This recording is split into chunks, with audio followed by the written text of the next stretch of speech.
उहाँहरूको स्मरण गर्नु र उहाँसँग कृपाको लागि प्रार्थना गर्नु परम कर्तव्य बन्न जान्छ र प्रार्थना गर्नाले उहाँले आजको दिनमा हामीहरूलाई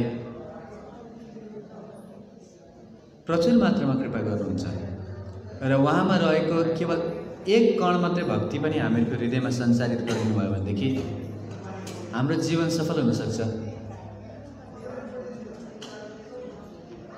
तसर्थ आज हामीहरू यहाँ समवेत रूपले एकत्र भएका छौँ। भगवानका यी महान पार्षदहरू जसमध्ये एकजना श्रील गदाधर पण्डित जो साक्षात श्रीमती राधारानीको विस्तार हुनुहुन्छ र अर्को श्रील भक्तिविनोद ठाकुर जो चाहिँ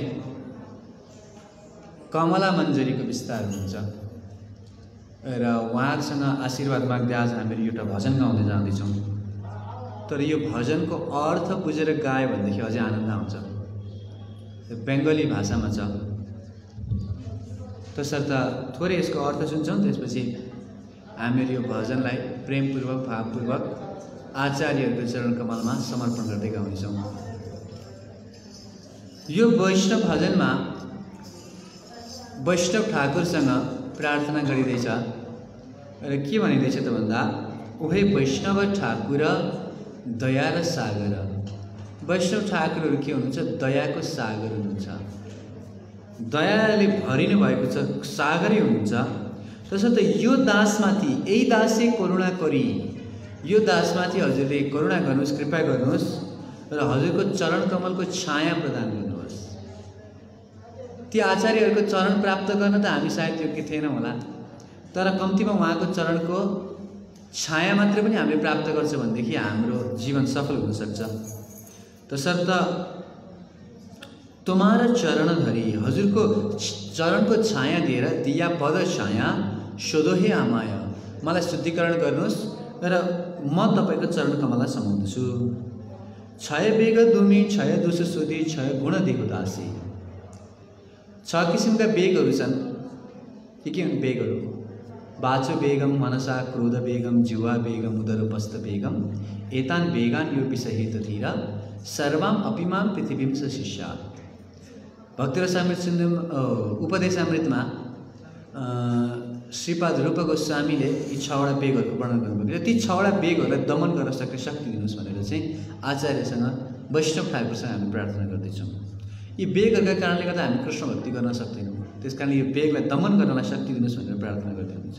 क्षय बेग धुमी क्षय दोष सोधी। 6 किसिमका दोषहरू हुन्छन्। त्यही उपदेशामृतमै रूप गोस्वामीले वर्णन गर्नुहुन्छ 6वटा दोषहरू के हुन्? अत्याहार प्रयासस्य प्रजल्पो नियमाग्रह जनसङ्गस्य लौल्यम च सर्वैर्भक्तिर् विनश्यति।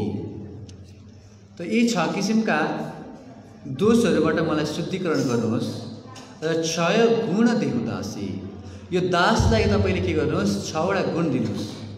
6वटा गुणहरू के हुन्? उत्साह, निश्चय, धैर्य, तत्तत् कर्म प्रवर्तनात् सङ्गत्यागत शतवृत्ति सद्वीर भक्ति प्रसिद्धि। यो 6वटा गुणहरू चाहिँ भक्तहरूमा हुने गर्दछ। यो गुण चाहिँ हजुरले मलाई दिनुहोस्। क्षय छत सङ्ग देहो आमारे बसेछि सङ्गेरो आशे। 6 किसिमका सत्सङ्गहरू भक्तहरूसँग गरे आदान प्रदान के ददाति प्रतिगृह्णाति गुह्यम आख्याति पृच्छति भुङ्क्ते भोजयति चैव सर्विदम प्रीति लक्षणम। उपदेशामृत श्लोक सङ्ख्या 4। यसमा 6 प्रकारले भक्तहरूसँग आदान प्रदान गर्ने सत्सङ्ग गर्ने अवसर चाहिँ मलाई दिनुहोस्। म सङ्गको आशामा बसेको छु। र अगाडि भन्नुहुन्छ एकाकी आमार नाही पाए बल हरिनाम सङ्कीर्तने। हामीहरूको कलियुगको युग धर्म भनेको हरिनाम सङ्कीर्तन हो। यसबाट हाम्रो उद्धार हुन्छ। तर एक्लै हामीले हरिनाम सङ्कीर्तन गर्न सक्दैनौँ। एक्लै हामी नाम भजन गरेर म भगवानलाई प्राप्त गर्छु भनेर सम्भव छैन। यसको लागि भगवानका भक्तहरूको सङ्ग आवश्यकता छ। त्यसर्थ एक्लै त मेरो केही सामर्थ्य छैन, एकाकी आमा र नाही पाए बल, हरिनाम संकीर्तन गर्न पनि मेरो बल छैन। तुमी कृपा गरी श्रद्धा बिन्दु दिया। तर वैष्णव ठाकुरले, गुरुदेवले जब हामीहरूलाई कृपा गरेर एक बिन्दु, कृपाको एउटा बिन्दु मात्रै दिनुहुन्छ, श्रद्धाको बिन्दु दिनुहुन्छ भनेदेखि देहु कृष्ण नाम, त्यो कृष्ण नामको धन हामीले प्राप्त गर्न सक्दछौँ। र अगाडि भन्नुहुन्छ कि कृष्ण से तुम्हारा कृष्ण देते पार, तुम्हारा शक्ति आछे। कृष्ण हजुरसँग हुनुहुन्छ, हजुरको साथमा कृष्ण हुनुहुन्छ। र कृष्ण हुनुहुन्छ भनेर मात्रै पुगेन, कोहीसँग कृष्ण छ तर कसैले दिनन्, कोहीसँग पैसा त छ सबैसँग तर सबैले दिँदैनन् नि त, हैन? दिने इच्छा पनि त हुनु पर्यो, दिने सामर्थ्य पनि त हुनु पर्यो। त्यस्तै गरी कृष्ण त तपाईसँग हुनुहुन्छ, कृष्ण से तुम्हारा, तर कृष्ण दिँदै पार, दिन पनि सक्नुहुन्छ। यो तपाईको विशेषता हो। यो तुम्हारा शक्ति आछ, हजुरको यस्तो शक्ति छ। आमी तो कंगाला कृष्ण कृष्ण बोली धाई तब पाछे पाछे। म कंगाल हुँ, मसँग केही नै पनि छैन, म जिरो मान्छे हुँ। त्यसकारणले हजुरले म माथि कृपा गर्नुहोस्। म त कृष्ण कृष्ण भन्दै तपाईको पछि पछि दौडिरहेको छु। हजुरले म माथि कृपा गरेर यो कृष्ण भक्तिको वरदान मलाई प्रदान गर्नुहोला भनेर प्रार्थना गर्नुहुन्छ। हामी सबैजना प्रेमपूर्वक गदाधर पण्डित र श्रील भक्तिविनोद ठाकुरसँग प्रार्थना गरौँ, वैष्णव ठाकुरहरूसँग प्रार्थना गरौँ कि उहाँहरूको कृपाले त्यो श्रद्धाको बिन्दु हामीले प्राप्त गर्न सकौँ र निरन्तर कृष्ण नाम जप गरेर भगवत धामलाई प्राप्त गर्न सकौँ। बोर्डमा लेखिएको छ तर बोर्डलाई उतापट्टि घुमाएको छ, त्यसकारणले हजुरहरूले अलिक मेहनत गरेर भजन गरिरहने प्रयास गर्नु।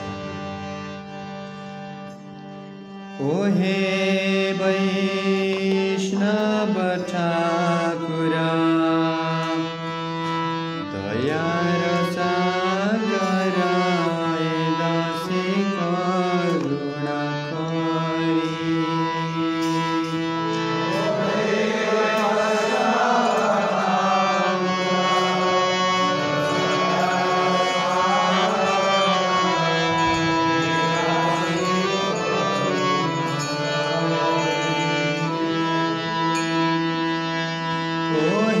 वैष्णव ठाकुरा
नित्यलीला प्रविष्ट विष्णुपाद परमहंस पारिव्राजकाचार्य अष्टोत्तर श्रीमद अभय चरणारविंद भक्ति वेदांत स्वामी शिव प्रभुपाद की, भक्ति सिद्धांत सरस्वती ठाकुर शिव प्रभुपाद की, गौर किशोरदास बाबूजी महाराज की, सच्चिद आनंद श्री भक्ति विनोद ठाकुर की, वैष्णव सार्वभौम श्री जगन्नाथ दास बाबूजी महाराज की, श्री रूप सनातन भट्ट रघुनाथ श्री गोपाल भट्ट दास सर्व स्वामी वृंद की प्रेम से कहो जय जय श्री कृष्ण चैतन्य प्रभु नित्यानंद श्री अद्वैत गदाधर शिव सदि श्री गौर भक्त वृंद की, श्री श्री राधा कृष्ण गोप गोपीनाथ श्याम कुंड राधा कुंड गिरिराज गोवर्धन की, मथुरा वृंदावन धाम की, नवदीप मायापुर धाम की, पुरुषोत्तम क्षेत्र जगन्नाथपुरी धाम की, गंगा माई यमुना माई की, भक्ति देवी श्रीमती तुलसी महारानी की, समवेत गौर भक्त वृंद की, all glorious to assembled devotees, all glorious to assembled devotees, all glorious to assembled, all glorious to Guru and Gauranga, all glorious to Srila Prabhupada की।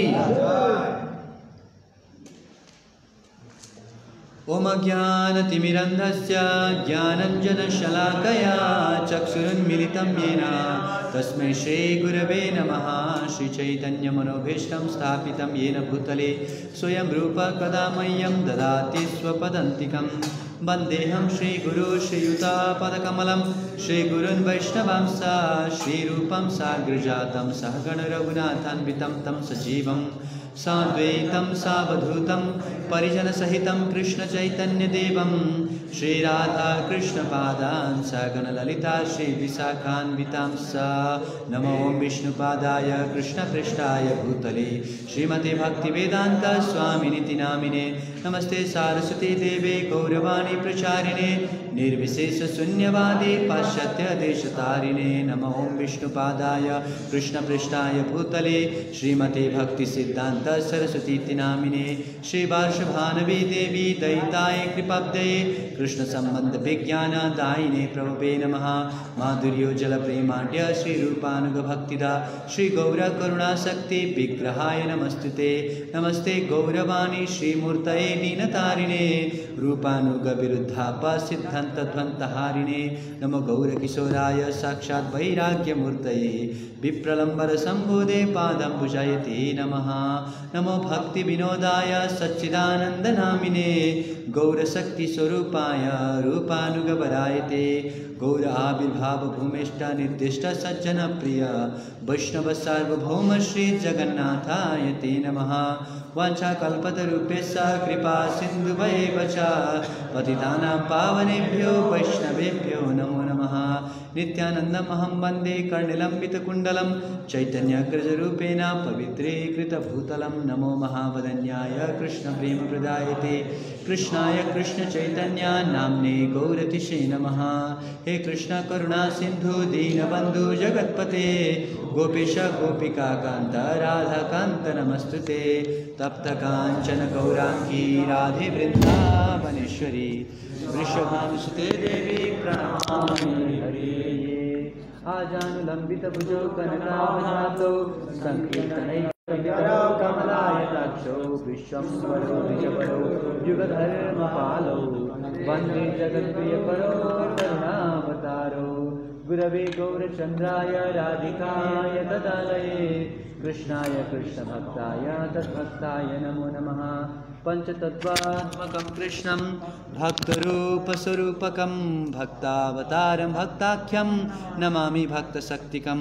जय श्री कृष्ण चैतन्य प्रभु नित्यानंद श्री अद्वैत गदाधर श्रीवासदि गौरभक्तवृंदा। हरे कृष्णा कृष्णा कृष्णा हरे हरे, हरे राम राम राम हरे हरे। मुखं करोति वाचालं पंगुं लंघयते गिरिं यत्कृपातमहं वन्दे श्रीगुरुं दीनतारिणं परमानन्दमाधवं श्रीचैतन्य ईश्वरं। हरि ओं तत्सत्, हरि ओं तत्सत्, हरि ओं तत्सत्। हरे कृष्ण। स्वागत छ सम्पूर्ण भक्तहरूलाई। आज यस महान दिनमा हामीहरू दुईटा महानतम वैष्णवहरूको आशीर्वाद प्राप्त गर्नका लागि, कृपा प्राप्त गर्नका लागि र उहाँहरूको बारेमा समवेत रूपले केही श्रवण गर्नका लागि उपस्थित छौँ। तसर्थ सर्वप्रथम त भगवान श्री राधा गोविन्द हरिज्यू, गौरनिताई, जगन्नाथ बलदेव सुभद्रा मैया महारानी, शालिग्राम गिरिराज र परम दयालु निताई चैतन्य भगवान र एवं रीतले गौडीय आचार्य वैष्णव परम्पराका सम्पूर्ण आचार्यवृन्दहरू विशेष रूपले गदाधर पण्डित र श्री चैतन्य महाप्रभु र गदाधर पण्डितलाई गौर गदाधर भनेर चिनिन्छ। उहाँहरूको दिव्य लीलालाई, दिव्य कथालाई सम्पूर्ण व्यक्तिहरूमा सर्वसुलभ गराउनु हुने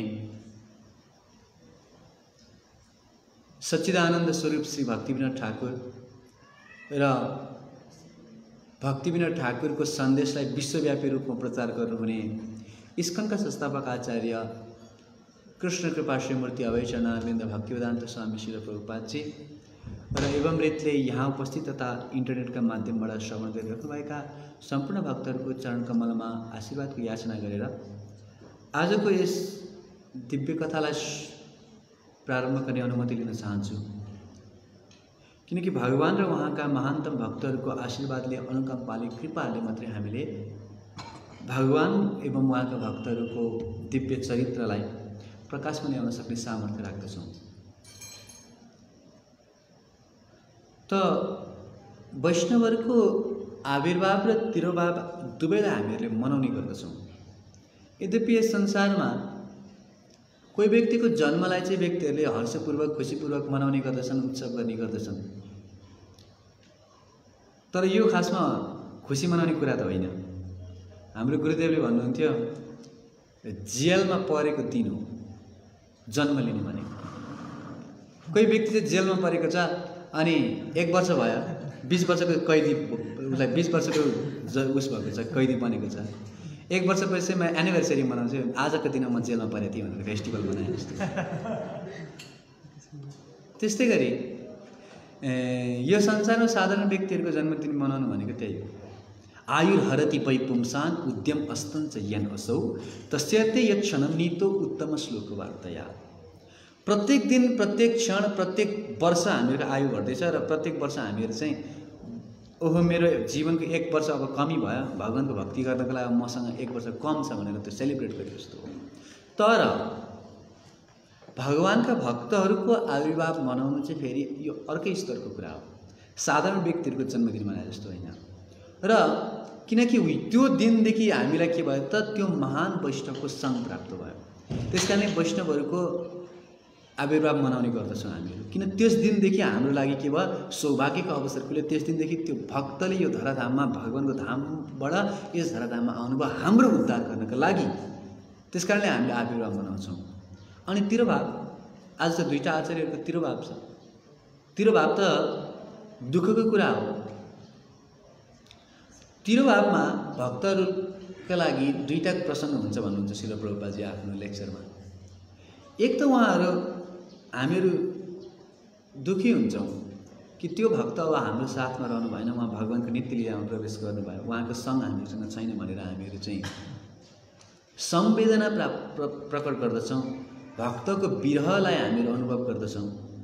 तर साथसाथमा एउटा खुसीको अवसर पनि हो, किनकि त्यो भक्त अब यो धराधाममा हुनुहुन्न, यो भौतिक संसारलाई छोडेर भगवानको धाममा नित्य सेवामा नियुक्त हुनुभएको छ भन्ने कुराको हामीहरूलाई खुसी पनि लाग्दछ। तसर्थ यो हर्ष र विस्मात दुवैको मिश्रित उत्सव हो तिरोभाव उत्सव भनेको। र यो तिरोभावको दिनमा विशेष गरी त्यो भक्तहरूको, ती आचार्यहरूको अत्यन्त बढी अनुकम्पा, आशीर्वाद प्राप्त गर्न सकिन्छ। र सकेसम्म तिरोभावको दिनमा चाहिँ ती वैष्णवहरूको समाधिको पनि हामीहरूले दर्शन गरेर उहाँहरूसँग आशीर्वाद माग्ने अवसर प्राप्त गर्यो भनेदेखि अझ उत्कृष्ट हो। यो रेकमेन्डेसन दिएको छ। तर अब हामीहरू त यहाँ छौँ, भक्तिविनोद ठाकुरको समाधि मायापुरमा छ। त्यसकारण मानसिक रूपमा भए पनि मायापुर धामको यात्रा गर्नुहोस् र स्वानन्द सुखदा कुञ्ज गोद्रुम द्वीपमा, मायापुरबाट पारी जलङ्गी तरेर तपाईँ गएपछि स्वानन्द सुखदा कुञ्ज छ, जहाँ चाहिँ भक्तिविनोद ठाकुरको समाधिस्थल छ। त्यहाँ गएर भक्तिविनोद ठाकुरलाई मानसिक रूपमा भए पनि प्रणाम गर्नुहोस् र मेरो पछि पछि दोहोऱ्याउनुहोस्। नमो भक्ति विनोदाय सच्चिदानंद नामिने गौर शक्ति स्वरूपाय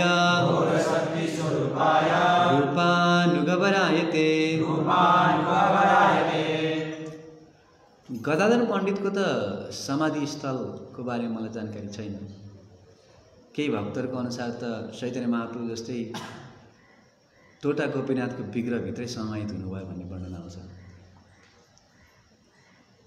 तर उहाँलाई पनि स्मरण गरेर प्रार्थना गर्छ। गदाधर पण्डितको प्रणाम मन्त्र त मलाई आउँदैन, तर गदाधर पण्डित श्रीमती राधारानी नै हुनुहुन्छ। त्यस कारणले राधारानीलाई प्रणाम गर्न सक्छौँ। तप्त काञ्चन गौराङ्गी राधे वृन्दावनेश्वरी वृषभानुसुते देवी प्रणमामि हरिप्रिये। त गदाधर पण्डितको बारेमा सुरुमा चर्चा गर्छु थोरै। उहाँ चाहिँ जुन श्री चैतन्य महाप्रभु कृष्णवर्णम त्रिशाकृष्णम साङ्गोपाङ्गस्त्र पार्षदम यज्ञ संकीर्तनै प्रायुजन्ति हि सुमेधसा। श्री चैतन्य महाप्रभु धराधाममा जब आउनुभयो कृष्णवर्णम त्रिशाकृष्णम, कृष्ण नै गोल्डन स्वरूपमा आउनुभयो र मुखबाट निरन्तर कृष्णको नाम उच्चारण गर्नुहुन्थ्यो र आफू एक्लै आउनु भएन, स अङ्ग उपाङ्ग पार्षदम, आफ्ना अङ्गहरूको साथमा उपाङ्गहरूको साथमा पार्षदहरूको साथमा आउनुभयो। श्रीकृष्ण चैतन्य प्रभु जीवे दया करी स्वपार्षद सुयधाम सह अवतरी। आफ्ना पार्षदहरूसहित आफ्ना धामसहित सबै व्यक्तित्वहरूसहित भगवान् श्री चैतन्य महाप्रभु यस धराधाममा आउनुभएको थियो। र विशेष गरी चैतन्य महाप्रभुका पार्षदहरूमध्येबाट 5 जनालाई प्रमुखतम पार्षदहरूको रूपमा स्वीकार गरिएको छ, जसलाई पञ्चतत्त्व भनिन्छ। र जुन पञ्चतत्त्व नाम जप गरे बिना हामीले हरे कृष्ण महामन्त्र पनि जप गर्न सक्दैनौँ। यो पञ्चतत्त्व महामन्त्र यस्तो शक्तिशाली मन्त्र हो जसको नाम गर्नाले जुन मन्त्रको जप गर्नाले हरे कृष्ण महामन्त्र जप गर्दा हुन सक्ने अपराधहरूबाट पनि हामीले के गर्न सक्छौँ, छुटकारा पाउन सक्छौँ। त्यसकारण पहिला पञ्चतत्त्व मन्त्र जप गरौँ, त्यसपछि बल्ल हरे कृष्ण महामन्त्र जप गरौँ भनिन्छ। र जप गरिसकेपछि पनि फेरि पञ्चतत्त्व मन्त्र जप गर्नुपर्छ। किनकि ओ नामे अपराध विचार तो नहीं है। पञ्चतत्त्व मन्त्र जप गर्नमा नाम अपराधको विचार हुँदैन।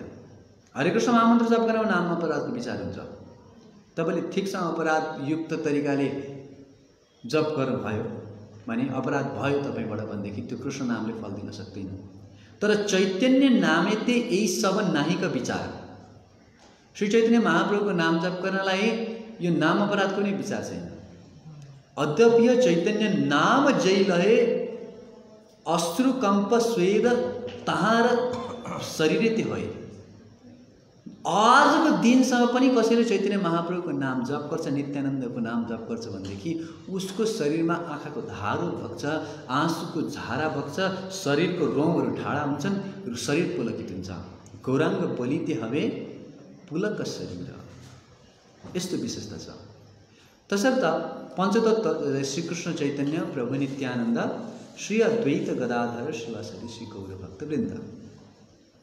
र यसैलाई कृष्णदास कविराज गोस्वामीले यो पञ्चतत्त्वलाई व्याख्यान गर्दै पञ्चतत्त्व प्रणाम मन्त्र पनि दिनुभएको छ, जसलाई भन्छ पञ्चतत्त्वात्मकं कृष्णं भक्त रूप स्वरूपकं भक्तावतारं भक्ताख्यम नमामि भक्त शक्तिकम। पञ्चतत्त्वमा 5वटा तत्त्वहरू हुन्छ। पञ्चतत्त्व सबै कृष्ण नै हो, पञ्चतत्त्वात्मकं कृष्ण। र त्यसमध्ये भक्त रूपको श्रीकृष्ण चैतन्य महाप्रभु भक्त रूपमा आउनुभएको। स्वरूपकम भगवानको स्वरूपको नित्यानन्द प्रभु। अनि भक्तावतारम भक्तको अवतारको हुनुहुन्छ अद्वैताचार्य भक्तावतारम। अनि भक्ताख्यम भक्तजीको श्रीवास ठाकुर। र नमामि भक्त शक्तिकम भक्तिको शक्ति चाहिँ गदाधर पण्डित हुनुहुन्छ।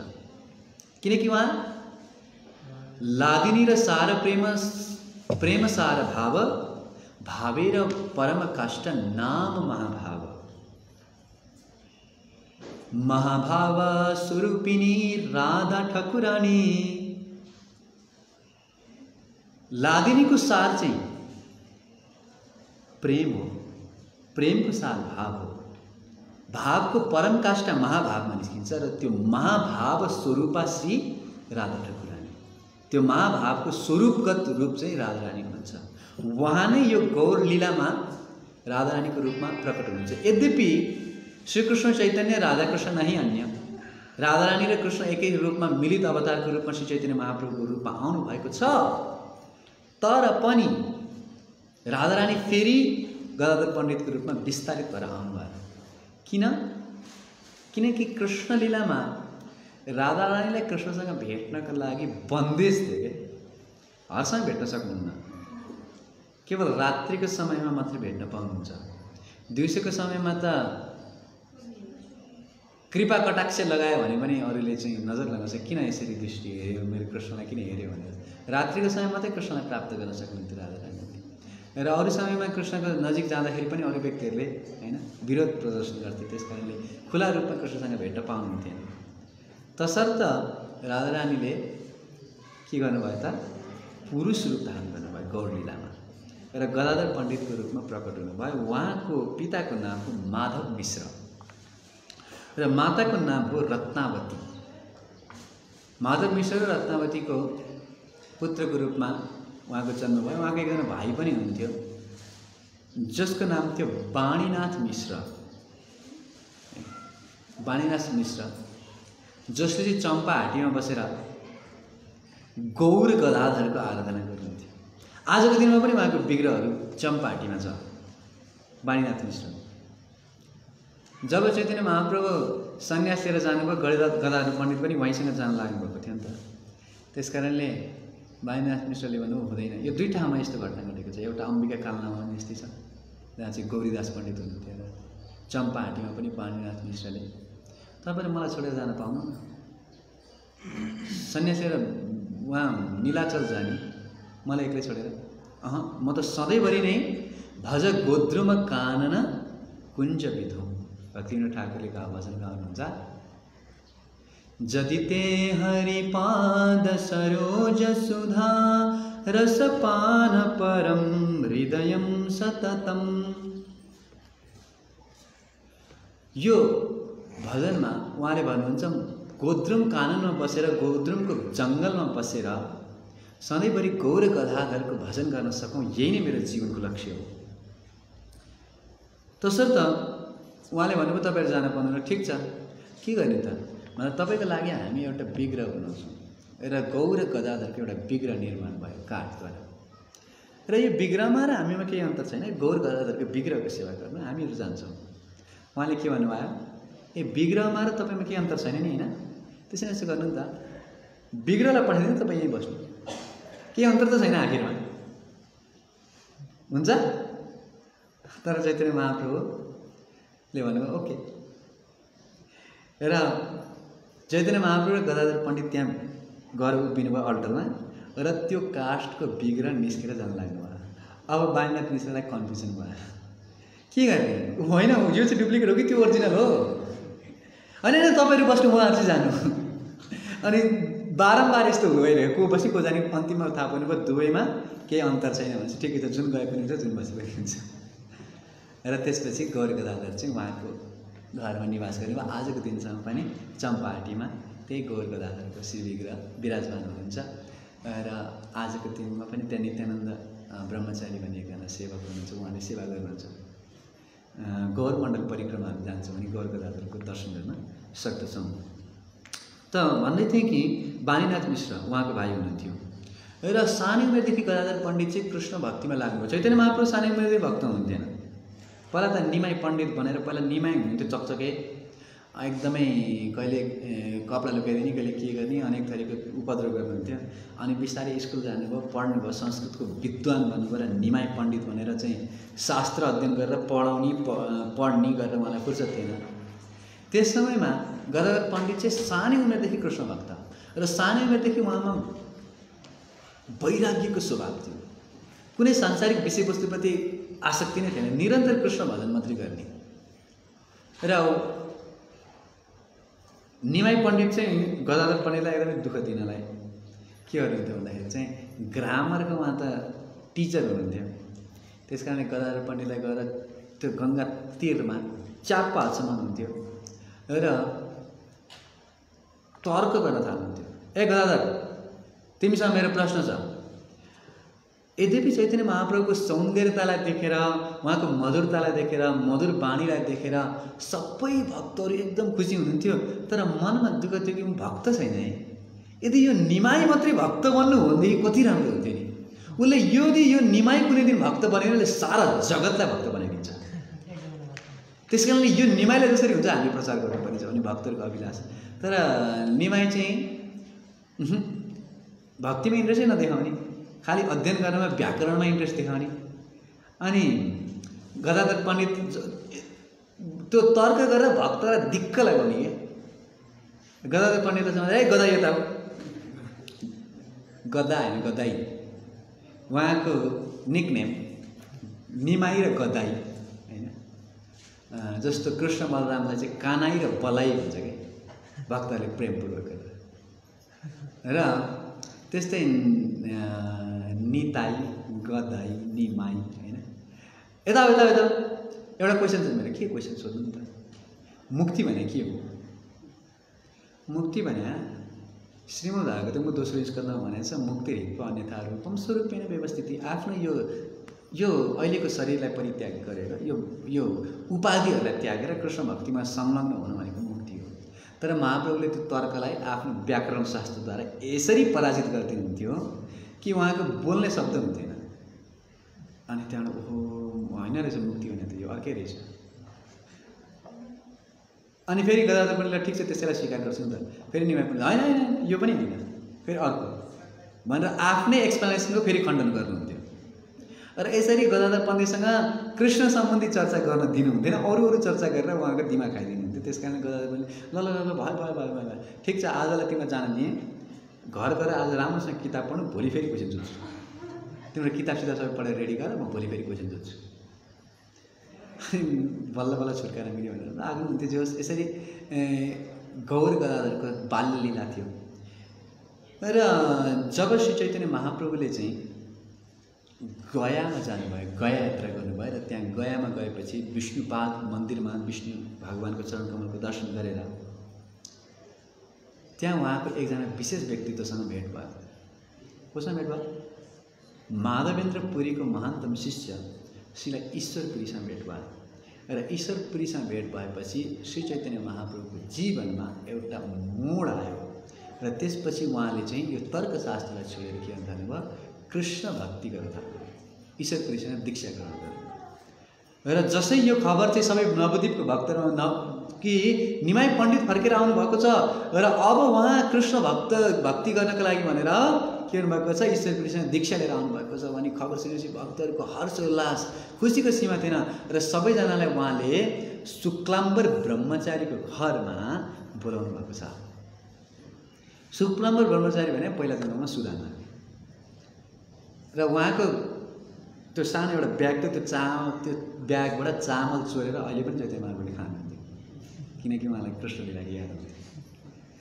र शुक्लाम्बर ब्रह्मचारीको घरमा त्यो लौकाको सब्जी र त्यो भिक्षा मागेको चामल खान एकदम मनपर्ने महाप्रभुलाई। अनि शुक्लाम्बर ब्रह्मचारीको घरमा आएर उहाँले सबै भक्तलाई बोलाएर आफ्नो हृदयको वेदना पुग्न थाल्नुभयो कि जुन दिनदेखि मैले ईश्वरपुरीसँग भेट गरेँ, मैले मेरो वास्तविक सम्बन्धलाई जान्न सकेँ। म को हुँ? ऐनन्द तनुजा किङ्करां पतितां मां विषमे भवां बुधौ कृपया तव पाद पंकज स्थित धूलि सदृशं विचिन्तया। हे कृष्ण, म त हजुरको नित्य दास हुँ, तर कुनै कारणवशत यो भौतिक संसारमा दुःखको सागरमा फसेको छु। तसर्थ म माथि करुणा गर्नुहोस्, कृपा गर्नुहोस् र हजुरको चरण रजतुल्य सम्झेर चरणारविन्दमा स्थान दिनुहोस् भनेर कृष्णको स्मरण गर्दै हा कृष्ण हा कृष्ण हा कृष्ण भनेर कराउन थाल्नुभयो, रुन थाल्नुभयो। र यति जोडसँग कृष्णको नाम पुकार गर्दै रुन थाल्नुभयो, खोइ कृष्ण खोइ कृष्ण खोइ कृष्ण खोइ भनेर रोइ कराइकन थाल्यो, छटपट गर्न थाल्नुभयो। र घरमा जानुहुन्छ, एकछिन पनि शान्त भएर बस्न सक्दैन, निरन्तर कृष्णको चिन्तन गर्नुहुन्छ, कृष्णको स्मरण गरेर रोको रोइ सची माता यो देखेर एकदम दिक्कतदार हुनुभयो। लौ न के भयो, मेरो छोरालाई पागल भयो कि के भयो? अनि गाउँलेहरूलाई बोलाएर भन्नुहुन्थ्यो, लौ न के गर्ने होला मेरो छोरालाई, के गर्ने, यो त मेरो त कृष्ण कृष्ण कृष्ण भन्छ, रुन्छ कराउँछ, पागल, हाँसे काँदे नाचे गाए, एकैसाथमा हाँस्ने, कहिले नाच्ने, कहिले गाउने, कहिले रुने। हाँस्ने रुने एकैसाथमा हुँदैन नि त, एकैसाथमा हाहा हाँसेर फेरि रुन थाल्यो। अनि यस्तो आश्चर्य देखेर मेरो छोरा पागल भयो कि के भयो भनेर गाउँको वैद्यलाई भन्नुभयो। गाउँको वैद्यले भन्नुभयो, तपाईँको छोरालाई ठिक गर्नको लागि के गर्नुपर्छ त भन्दाखेरि एउटा शिव तेल भन्ने पाउँछ, त्यो शिव तेलले तपाईँको छोरालाई चट्ट पुरै शरीर होल बडी स्नान गराउनु, त्यसपछि ठिक हुन्छ। अर्को होइन कहाँ शिव तेल लगाएर हुन्छ, यसलाई विष्णु घिउ खुवाउनुपर्छ अनि ठिक हुन्छ, यसको पागल पनि ठिक हुन्छ।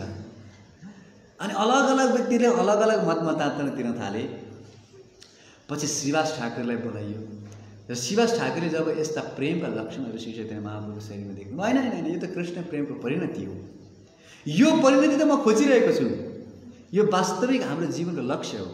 हाम्रो शरीरमा पुलक आउनु, आँखाबाट आँसुको धारा बग्नु, रोमाञ्चक हुनु, रौँहरू ठाडा हुनु, वाक्य बोल्न नसक्ने अवस्था आउनु, यो सबै कृष्ण भक्तिको लक्षण हो, यसको परिणति हो, यो वास्तविक हामीले प्राप्त गर्नुपर्ने वस्तु हो। अनि चैतन्य महाप्रभु पनि स्वयं एकचोटि त यो पागलपनद्वारा चाहिँ के भयो, म पागल भयो कि के भयो भनेर गुरुदेवलाई गएर भन्नुभयो, किव मन्त्र दिल गोसाई किव तारा बल, जपिते जपिते मन्त्र करिल पागल।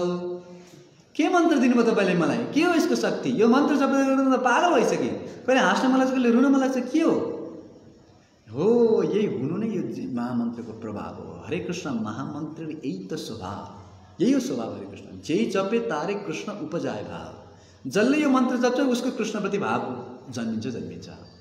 जन्मेन भने केही अपराध भएको छ भने सोच्नुहोस्। र यसरी निरन्तर कृष्णको विरहमा म तडपिनुहुन्थ्यो। र एक दिन त उहाँ घरमा बसिराख्नु भयो, कृष्ण कोही भनेर घरको सारा सामानहरू इतर बितर पारेर सबै त्यो माटोको घडाहरू फुटालिदिएर घरको कपडा सपडा छरी पस्टी बनाएर कृष्ण कोही मलाई कृष्ण चाहियो भनेर दराज सराज सबै फुटालेर घरको चन्दाहरू सबै च्यातिदिएर कोही कृष्ण चाहियो भनेर कृष्णको खोजी गरिदिनुहुन्छ। अनि सची माता लौन के गर्ने, यसलाई कसरी सम्झाउने? अनि गदाधर पनि म सम्झाउँछु। अनि कृष्ण खोइ भन्नुहुन्छ, गदाधरलाई समातेर सोध्नुहुन्छ, कृष्ण खोइ? गदाधर पण्डितले भन्नुभयो, कृष्णलाई कहाँ बाहिर खोजेर, कृष्ण त तिम्रो हृदयभित्र हुनुहुन्छ नि, बाहिर खोजेर हुन्छ। यो सुनिबित्तिकै चैतन्य महाप्रभु अझै पागल, मेरो हृदयभित्र हुन्छ खोइ भनेर आफ्नो नङ्ग्राले अब छाती चेत्न थाल्नुभयो। खोइ यहाँ कृष्ण खोइ भनेर नङ्ग्राले अब कोपान थाल्नुभयो। अब त झन् जटिल परिस्थिति आउन थाल्यो, अब छाती चेत्न लाग्यो, लाउन के गर्ने?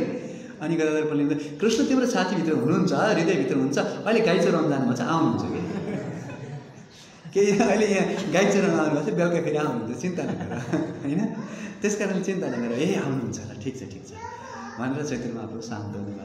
अनि जब सची माताले देख्नुभयो कि ओहो यो गदाधर एकदम च्याम्पियन छ, उसले मात्रै मेरो पुत्रलाई शान्त गर्न सक्छ भनेपछि किनभने गदाधर तिमी सधैँभरि नै मेरै घरमा बसेर सधैँ निमाईको साथमा बस्नु, हर समय उसको कहिले पनि साथ नछोड्नु भनेपछि गदाधर पनि यति खुसी हुनुभयो। यही यशोदा माता, यही सची माता पहिले यशोदा माता हुँदाखेरि म नजिक पर पनि नदिने, आज चाहिँ सधैँ मलाई उहाँकै साथमा बस्नु भन्ने हुन्छ भनेर एकदम प्रसन्न हुनुभयो। र यसरी हर समय गौर गदाधर एक साथमा निवास गर्नुहुन्थ्यो, भ्रमण गर्नुहुन्थ्यो। अनेक लीलाहरू छन् जसको विस्तार गर्न हामीसँग समय छैन, एउटा छोटो लीला विस्तार गर्छु। उहाँहरू एक दिन गोद्रुम द्वीपमा घुम्दै हुनुहुन्थ्यो, गौर गदाधर दुईजना गोद्रुम द्वीपमा घुम्दै हुनुहुन्थ्यो, किनकि राधाकृष्ण गौर गदाधर केही अन्तर छैन। र भ्रमण गर्दै जाँदा एउटा आँपको रुखमुनि एउटा सुगा रहेछ क्या। चैतन्य महाप्रभु दौडेर गएर त्यो सुगालाई च्याप्प समाउनु भयो। ए सुगा, तिमी पूर्व जन्मको सुखदेव हो, पहिला तिमी सुखदेव थियौ, तिमी चाहिँ राधारानीको हातमा बस्ने सुगा हो, तिमी व्यासनन्दन हो। यम प्रवजन्तमनुपेतमपेत कृत्य द्वैपायनो विरहातुरक आजुहाव पुत्रेति तन्मयतया तरवो विनेदु तं व्यास सूनमुपयामि गुरुं मुनीनाम। तिमी त सुखदेव हो, त्यस कारणले राधा कृष्णको म भक्त हुँ, मलाई राधा कृष्णको लीला सुनाऊ। सुगाहरूको विशेष हुन्छ नि, गोपी कृष्णको हो, त्यस कारणले मलाई राधा कृष्णको लीला सुनाऊ भनेर महाप्रभुले सुगालाई भन्नुभयो। गौर बोले हरि हरि, सारी बोले हरि हरि। मलाई चाहिँ के गर तिमीले राधा कृष्णको लीला सुनाऊ त। तर सुगा चाहिँ तुरन्त रुखमाथि उडेर के गर्न थाल्यो, गौर गौर गौर गौर गौर गौर गौर गौर भन्न थाल्यो। अरे पागल भयो क्या हो यो छोरा, राधा कृष्णको नाम सुनाऊ भन्छ, गौर गौर भन्छ। अनि सुगाले के भन्नुभयो, श्रीकृष्ण चैतन्य राधा कृष्ण नाही अन्य। श्रीकृष्ण चैतन्य महाप्रभु र राधा कृष्णमा केही अन्तर छैन। राधा कृष्णको गुण गाउनु भनेकै गौर गुण गाउनु हो। तसर्थ म यो गौर नाम जप गर्छु। तर चैतन्य महाप्रभु त भक्त आवेशमा हुनुहुन्छ, के भन्छ यसले, पागल भइस, राधा कृष्णको गुण गाऊ। यो संसारमा कुनै पनि जीव कृष्ण र राधा रानीसँग तुलना हुन सक्दैन। तर सुगाले भन्नुहुन्छ, मेरो लागि त त्यो कृष्ण नै तपाईँ हो र राधा रानी नै गदाधर पण्डित हो। त्यस कारणले यो द्वापर युग सिद्धियो, सत्ययुग सिद्धियो, त्रेतायुग सिद्धियो, अब कलियुग हो। कलियुगको आराध्य देव त गौर गदाधर हुनुहुन्छ। तसर्थ म गौर गदाधरको नाम जप गर्छु, म राधा कृष्णको नाम जप गर्दिनँ भनिदिनु भयो। त्यो ठाउँले पनि छ, त्यसलाई अहिले नवद्वीप मण्डल परिक्रमा तपाईँहरू जानुहुन्छ, त्यहाँ हुन्छ। त्यसको नजिकै स्वानन्द सुखदा कुञ्ज छ, जहाँनिर भक्तिविनोद ठाकुरले गौर गदाधरको विग्रह स्थापना गर्नुभएको छ आफ्नो घरमा। त त्यस कारणले भक्तिविनोद ठाकुर भन्नुहुन्छ, स्मर गौर गदाधर केलिकलां भव गौर गदाधर पक्षचरा शृणु गौर गदाधर चारु कथा भज गोद्रुम कानन कुञ्ज विधुम। स्मर गौर गदाधर केलिकला, गौर गदाधरको केलिकलाको स्मरण गर्नुहोस्। गौर गदाधरको पक्षचर, हामी पनि गौर गदाधरको लीला कथा गाउने पक्षी भनौँ। र सुन गौर गदाधर चारु कथा, गौर गदाधरको सुन्दर सुन्दर कथाहरूको श्रवण गर्नुहोस्। र गोद्रुम काननमा बसेर, गोद्रुमको जङ्गलमा बसेर भगवान् श्री गौराङ्गको भजन गर्नुहोस्। यसरी चैतन्य महाप्रभु गदाधर निरन्तर रूपमा आफ्नो लीला विलास गर्नुहुन्थ्यो। महाप्रभुले एउटा शालिग्राम शिला उहाँको घरमा थियो। गदाधर पण्डितले भन्नुभयो, हे गदाधर, यो शालिग्रामको सेवा म गर्न सक्दिनँ। किन? किनकि म गृहस्थी हुँ, गृहस्थीको कर्तव्य हो शालिग्रामको सेवा गर्नु। तर जसै म शालिग्रामलाई नुहाउनलाई भनेर शालिग्रामको सेवा गर्न भनेर शालिग्रामलाई आफ्नो हातमा लिन्छु, निरन्तर मेरो आँखाबाट आँसु धारा बग्न थाल्छ र आँसु बगेर सारा कपडा भिजाइदिन्छ। अनि मेरो अब यो आँसु बगेको पसिना निस्केको यो मेरो कपडा त अशुद्ध हुन्छ। त्यस कारणले अशुद्ध वस्त्रमा त मैले कृष्णको सेवा गर्न मिल्दैन, शालिग्रामको सेवा गर्न मिल्दैन। त्यस कारणले फेरि शालिग्रामलाई राख्छु र स्नान गरेर आउँछु। अनि स्नान गरेर आउँछु, फेरि शालिग्रामलाई हातमा लिन्छ, फेरि आँसु बग्न थाल्छ। र यसरी निरन्तर आँसु बग्ने गरेको कारणले गर्दाखेरि म शालिग्रामको सेवा गर्न सक्दिनँ। त्यस कारणले यो शालिग्रामको सेवा तिमीले गर, तिमी भाग्यमानी छौ, तिम्रो आँखाबाट आँसु आउँदैन। त्यस कारणले तिमीले के गर्न सक्छौ, शालिग्रामको सेवा गर्न सक्छौ भनेर यो शालिग्रामको सेवा गर्नलाई गदाधर पण्डितलाई दिनुभयो। र एक दिन महाप्रभुले आएर नित्यानन्द प्रभुलाई खबर दिनुभयो कि अब म चाँडै नै सन्यास ग्रहण गर्दैछु। यो खबर जब गदाधर पण्डितले पाउनुभयो, महाप्रभुले सन्यास लिने, यस्तो सुन्दर अलकावली, यस्तो सुन्दर केशलाई काटेर मुण्डन गरी, यस्तो सुन्दर पीताम्बर वस्त्र धारण गर्नुहुन्छ, यो सुन्दर पीताम्बर वस्त्रलाई त्यागेर अब तपाईँले गेरुवा कपडा लगाउने, यो मद्वारा सही हुने छैन। कुन चाहिँ शास्त्रमा लेखेको छ कि कपाल खौरेपछि भगवानलाई प्राप्त गरिन्छ भनेर?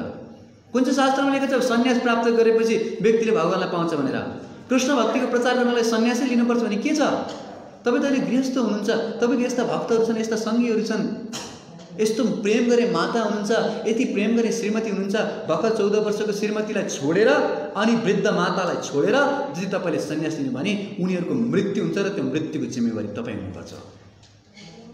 त्यसकारणले म तपाईँलाई सन्यास लिने कुनै पनि अनुमति, कदापि अनुमति दिन सक्दिनँ भनेर गदाधर पण्डित एकदम रुन थाल्नुभयो। तर अन्तिममा त तपाईँ सर्व स्वतन्त्र ईश्वर हुनुहुन्छ, हजुरलाई कसले रोक्न सक्छ र? त्यसकारण हजुर चाहनुहुन्छ नि आफ्नो स्वेच्छाले जे गर्न चाहन्छ गर्नुहोस्, तर आफ्नो मातासँग अनुमति लिनुहोस् भनिदिनु भयो। र गदाधर पण्डितले श्री चैतन्य महाप्रभुलाई सन्यासको लागि के गर्नुभयो? अनुमति दिनुभयो। र सची मातालाई पनि उहाँले फकाउनु भयो जसो तसो गरेर। आफ्नो श्रीमती विष्णुप्रिया देवीलाई पनि उहाँले अनुकूल बनाउनु भयो। र तत्पश्चात माघ मासको सङ्क्रान्ति तिथिमा, माघे सङ्क्रान्ति हुन्छ नि, मकर सङ्क्रान्तिको दिनमा श्री चैतन्य महाप्रभु आफ्नो घर परिवार स्वजनहरू, आफ्ना प्रेम गर्ने श्रीमती माता, वृद्ध माता, भर्खरै युवा अवस्थामा रहेकी श्रीमतीलाई छोडेर श्री चैतन्य महाप्रभुले सन्यास लिनुभयो। किनकि हामी जस्ता जीवात्माहरूलाई कृष्ण भक्तिको उपदेश दिनका लागि भनेर, हाम्रो कल्याणका लागि महाप्रभुले सन्यास लिनुभयो। र सन्यास लिएर त्यो सन्यास लिने समयमा गदाधर पण्डित पनि हुनुहुन्थ्यो। र सन्यासपछि नित्यानन्द प्रभुको अनुग्रहपूर्वक वृन्दावनबाट जाने सङ्कल्पबाट घुमाइदिएर उहाँले चाहिँ शान्तिपुर लैजानुभयो। सची मातासँग भेट भयो र सची माताले आदेश दिनुभयो वृन्दावन नजाऊ, जगन्नाथपुरी जाऊ। र जगन्नाथपुरीको यात्रा गर्नुभयो श्री चैतन्य महाप्रभुले। छोटकरी भन्दैछु किनकि आज विशेष गरी गदाधर पण्डितको लीलाहरू चाहिँ श्रवण गर्ने धेरै प्रयास गर्दैछु। र जगन्नाथपुरी जाने क्रममा गदाधर पण्डित साथैमा हुनुहुन्थ्यो। महाप्रभुले सन्यास लिएपछि गदाधर पण्डितले पनि सन्यास लिनुभयो। र गदाधर पण्डितले जुन सन्यास लिनुभयो यसलाई भन्छ क्षेत्र सन्यास। क्षेत्र सन्यास भनेको चाहिँ कस्तो भने नर्मल त्रिदण्डी सन्यास हुन्छ। क्षेत्र सन्यास भनेको कुनै एउटा क्षेत्रमा रहेर आफ्नो एउटा इष्टदेव विग्रहलाई राखेर त्यही विग्रहको म सेवा गरेर यही क्षेत्रमा बस्छु, यो क्षेत्र छोडेर कहीँ पनि जान्न भन्ने सन्यासलाई चाहिँ भन्छ क्षेत्र सन्यास। यमेश्वर जगन्नाथपुरी तपाईँहरू जानुभएको छ नि, यमेश्वर गार्डन भन्छ क्या एउटा जगन्नाथपुरी, जहाँ चाहिँ शिवजी यमेश्वरको रूपमा बस्नुहुन्छ। त्यहाँनिर एउटा चट्टक पर्वत भन्ने एउटा बालुवाको पहाड छ। समुद्रले फालेको बालुवा नै पहाड जस्तो भनेर चट्टक पर्वत हुन्छ। त्यो चट्टक पर्वतमा एकचोटि श्री चैतन्य महाप्रभु विचरण गर्दै हुनुहुन्थ्यो बालुवाको पहाडमाथि। र अचानक उहाँलाई लाग्यो कि यो चट्टक पर्वत नै के हो? गोवर्धन पर्वत हो भनेर। र त्यो गोवर्धन जस्तो लागेर गोवर्धनको यशोगान गर्दै हन्ताय मद्रिय बला हरिदासवर्यो यद्राम कृष्ण चरण स्पर्श प्रमोदा मानं तनोति सह गो गणयस्तयोर्यत् पाणीय सूय वसा कंदर कंद मूलै। ओहो गोवर्धन गोवर्धन हरिदासवर्य हो कृष्ण र रामलाई आनन्द दिने यो गोवर्धन पर्वत भनेर आनन्दले विभोर भएर त्यो पर्वतमा आलिङ्गन गर्न थाल्नुभयो र बियोस भएर त्यही लानुभयो। र जब बियोस भएपछि भक्तहरूले आएर श्री चैतन्य महाप्रभुको कानमा जोडसँग हरे कृष्ण महामन्त्र जप गर्नुभयो। हरे कृष्ण कृष्ण कृष्ण हरे हरे हरे राम राम राम हरे हरे। र चैतन्य महाप्रभुको होस खुल्यो। अरे म यहाँ कसरी आइपुगेँ? तिमीहरूले तपाईँ कहाँ जानुभएको थियो र? म त गोवर्धनमा थिएँ। अनि सखीहरूले गोवर्धनको कुञ्जमा राधा र कृष्णका लागि भनेर एउटा झुला सजाउनु भएको थियो। झुलामा राधा कृष्ण झुलन गर्दै हुनुहुन्थ्यो। अनि त्यसपछि अनेक प्रकारले सखीहरूले भगवानको लागि मिष्टान्नहरू बनाएर प्रस्तुत गर्दै हुनुहुन्थ्यो। अनि कृष्ण र राधारानीको श्रृङ्गार गर्नको लागि मलाई चाहिँ एउटा सखीले फुल टिपेर ल्याउनु न भनेर आदेश दिनुभएको थियो। म फुल टिप्दै थिएँ, राधा कृष्णलाई लगेर झुलामा फुल चढाउन मात्रै लागेको थियो। अचानक मेरो कानमा यस्तो चर्को स्वरमा आवाज आयो। अनि म उठेर यहाँ आइपुगेँ। किन मेरो कान नकराएको? नकराएको भए त तपाईँ बिहोस भएर त्यहीँ के हुन्थ्यो हामीलाई थाहा नै थिएन। शरीरै पहेँलोबाट सेतो हुन लागिसकेको थियो। त्यस कारणले हामीलाई डर लागेर कानमा हरे कृष्ण महामन्त्र भन्नु पऱ्यो। ठिकै छ। र महाप्रभुले त्यही बालुवामै खनेर आफ्नो हातले एउटा श्री विग्रह निकाल्नु भयो। त्यो विग्रह चाहिँ हो गोपीनाथको विग्रह। र उडिया भाषामा, जगन्नाथपुरी उडिसामा, उडिया भाषामा बगैँचालाई चाहिँ टोटा भन्छ क्या। त्यस कारणले बगैँचामा बस्ने गोपीनाथलाई चाहिँ टोटा गोपीनाथ भन्छ। बिहान पनि प्रभुजीले कथा सुनिसक्नु भयो, त्यस कारणले विस्तारमा जानु। तर त्यही टोटा गोपीनाथ चाहिँ चैतन्य महाप्रभुले सेवा गर्नको लागि भनेर गदाधर पण्डितलाई दिनुभयो। र गदाधर पण्डितले भन्नुभयो म यो गोपीनाथको सेवा गरेर निरन्तर रूपमा यही नीलाचलमा बस्छु। किनकि महाप्रभुले निर्णय गरिसक्नु भएको छ म नीलाचलमा बस्छु भनेर। नीलाचल छोडेर कहीँ जान्न। त्यसकारणले म पनि अब जीवन पर्यन्त यही नीलाचलमा बस्छु, क्षेत्र सन्यास लिन्छु, जीवनभरि नै यो गोपीनाथको सेवा, टोटा गोपीनाथको सेवा गर्छु र महाप्रभुको दर्शन गर्छु भन्नुभयो। र प्रत्येक दिन श्री चैतन्य महाप्रभु जगन्नाथको दर्शन गरिसकेपछि दिउँसोको समयमा टोटा गोपीनाथमा जानुहुन्थ्यो र गदाधर पण्डितसँगै भगवान् गोपीनाथको दर्शन गर्नुहुन्थ्यो र गदाधर पण्डितको मुखारविन्दबाट श्रीमद् भागवतमको कथा सुन्नुहुन्थ्यो है। प्रत्येक दिन नित्यम भागवत सेवा, प्रत्येक दिन भागवतम सुन्नुहुन्थ्यो गदाधर पण्डितको मुखारविन्दबाट। र के सुन्नुहुन्थ्यो, कुन चाहिँ लीला सुन्नुहुन्थ्यो भन्दा दशम स्कन्द होइन, के सुन्नुहुन्थ्यो अरे त भन्दा ध्रुव चरित्र र प्रहलाद चरित्र। ध्रुव चरित्र प्रहलाद चरित्र प्रभु सुने 112। ध्रुव महाराजको कथा सुनाउनु न। ध्रुव महाराज एकजना उत्तानपाद महाराजको पुत्र हुनुहुन्थ्यो। अनि त्यसपछि सुरुचि र सुनीति दुईवटा पत्नी थिए। सुरुचि चाहिँ सौतिनी आमा, सौतिनी आमाले गाली गरेर बहिनी उठाइदिनु भयो। अनि त्यसपछि तपसाराध्य पुरुष तस्यैव अनुग्रहेण मे गर्वेतम साधयात्मानं यदिच्छसि निर्वासनम। तपस्या गरेर सिंहासन पाउनु मन छ भने तपस्या गर्नुभयो। ध्रुव महाराजले भगवान्लाई प्राप्त गर्नुभयो, आफ्नो पिताको भन्दा ठुलो राज्य प्राप्त गर्नुभयो र अन्तिममा विमानमा चढेर भगवान्को धाममा जानुभयो। फेरि एकचोटि सुनाउनु न त्यही लीला। ध्रुव महाराजको कथा कसले सुने? सबैले त सुनेछ। प्रहलाद महाराजको कथा कसले सुनेछ? सबैले सुनेछ। अहिले भर्खरै सुनेको फेरि सुनाउनु, एकचोटि होइन, दुईचोटि होइन, 712।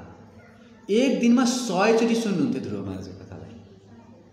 र हरेक शब्दमा हरेक श्लोक भागवतमको पढ्नुहुन्थ्यो। त्यही श्लोक हो, त्यो एक एक श्लोकमा उहाँको आँखाबाट आँसुको धारा बग्थे। पछि श्रीनिवास आचार्य जब पढ्न जानुभएको थियो नि, गदाधर पण्डितसँग भागवत पढ्छु भनेर महाप्रभुको आदेशअनुसार, त्यतिखेर भागवतको पाना पढ्दाखेरि अक्षरै छैन। किन? महाप्रभुको आँसुले सबै पाना भिजेर असार सबै बगेर लगिसक्यो। छैन केही, सेतो पेज मात्रै छ। सबै लेखेको जति श्लोकहरू जति सबै आँसुले बगाएर लिएर गयो। थिएन थिएन, केही श्लोकै थिएन, कसरी पढ्ने? पछि अर्को बङ्गालबाट अर्को कवि बनाएर लिएर आउनुपर्ने भयो। त्यतिखेर त भागवतम बनाउने गाह्रो थियो। आजकल त रामचन्द्र पिरोलाई फोन गर्ने त्यही भागवतम सेट घरैमै आइपुग्छ।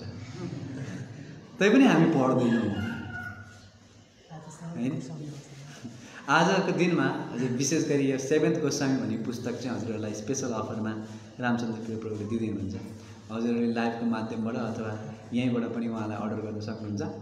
हजुरहरूलाई यो भक्ति विनोद ठाकुरको 7th गोस्वामी भन्ने पुस्तक प्राप्त हुन सक्नेछ। ओके, त यसरी उहाँ निरन्तर रूपमा त्यहाँ बसेर भागवतम सुन्नुहुन्थ्यो, हरेक दिनको घटना। र महाप्रभु र गदाधर पण्डित यसरी बस्नु। नित्यानन्द प्रभुले बङ्गालबाट एउटा स्पेसल किसिमको चामल लिएर आउनु भयो।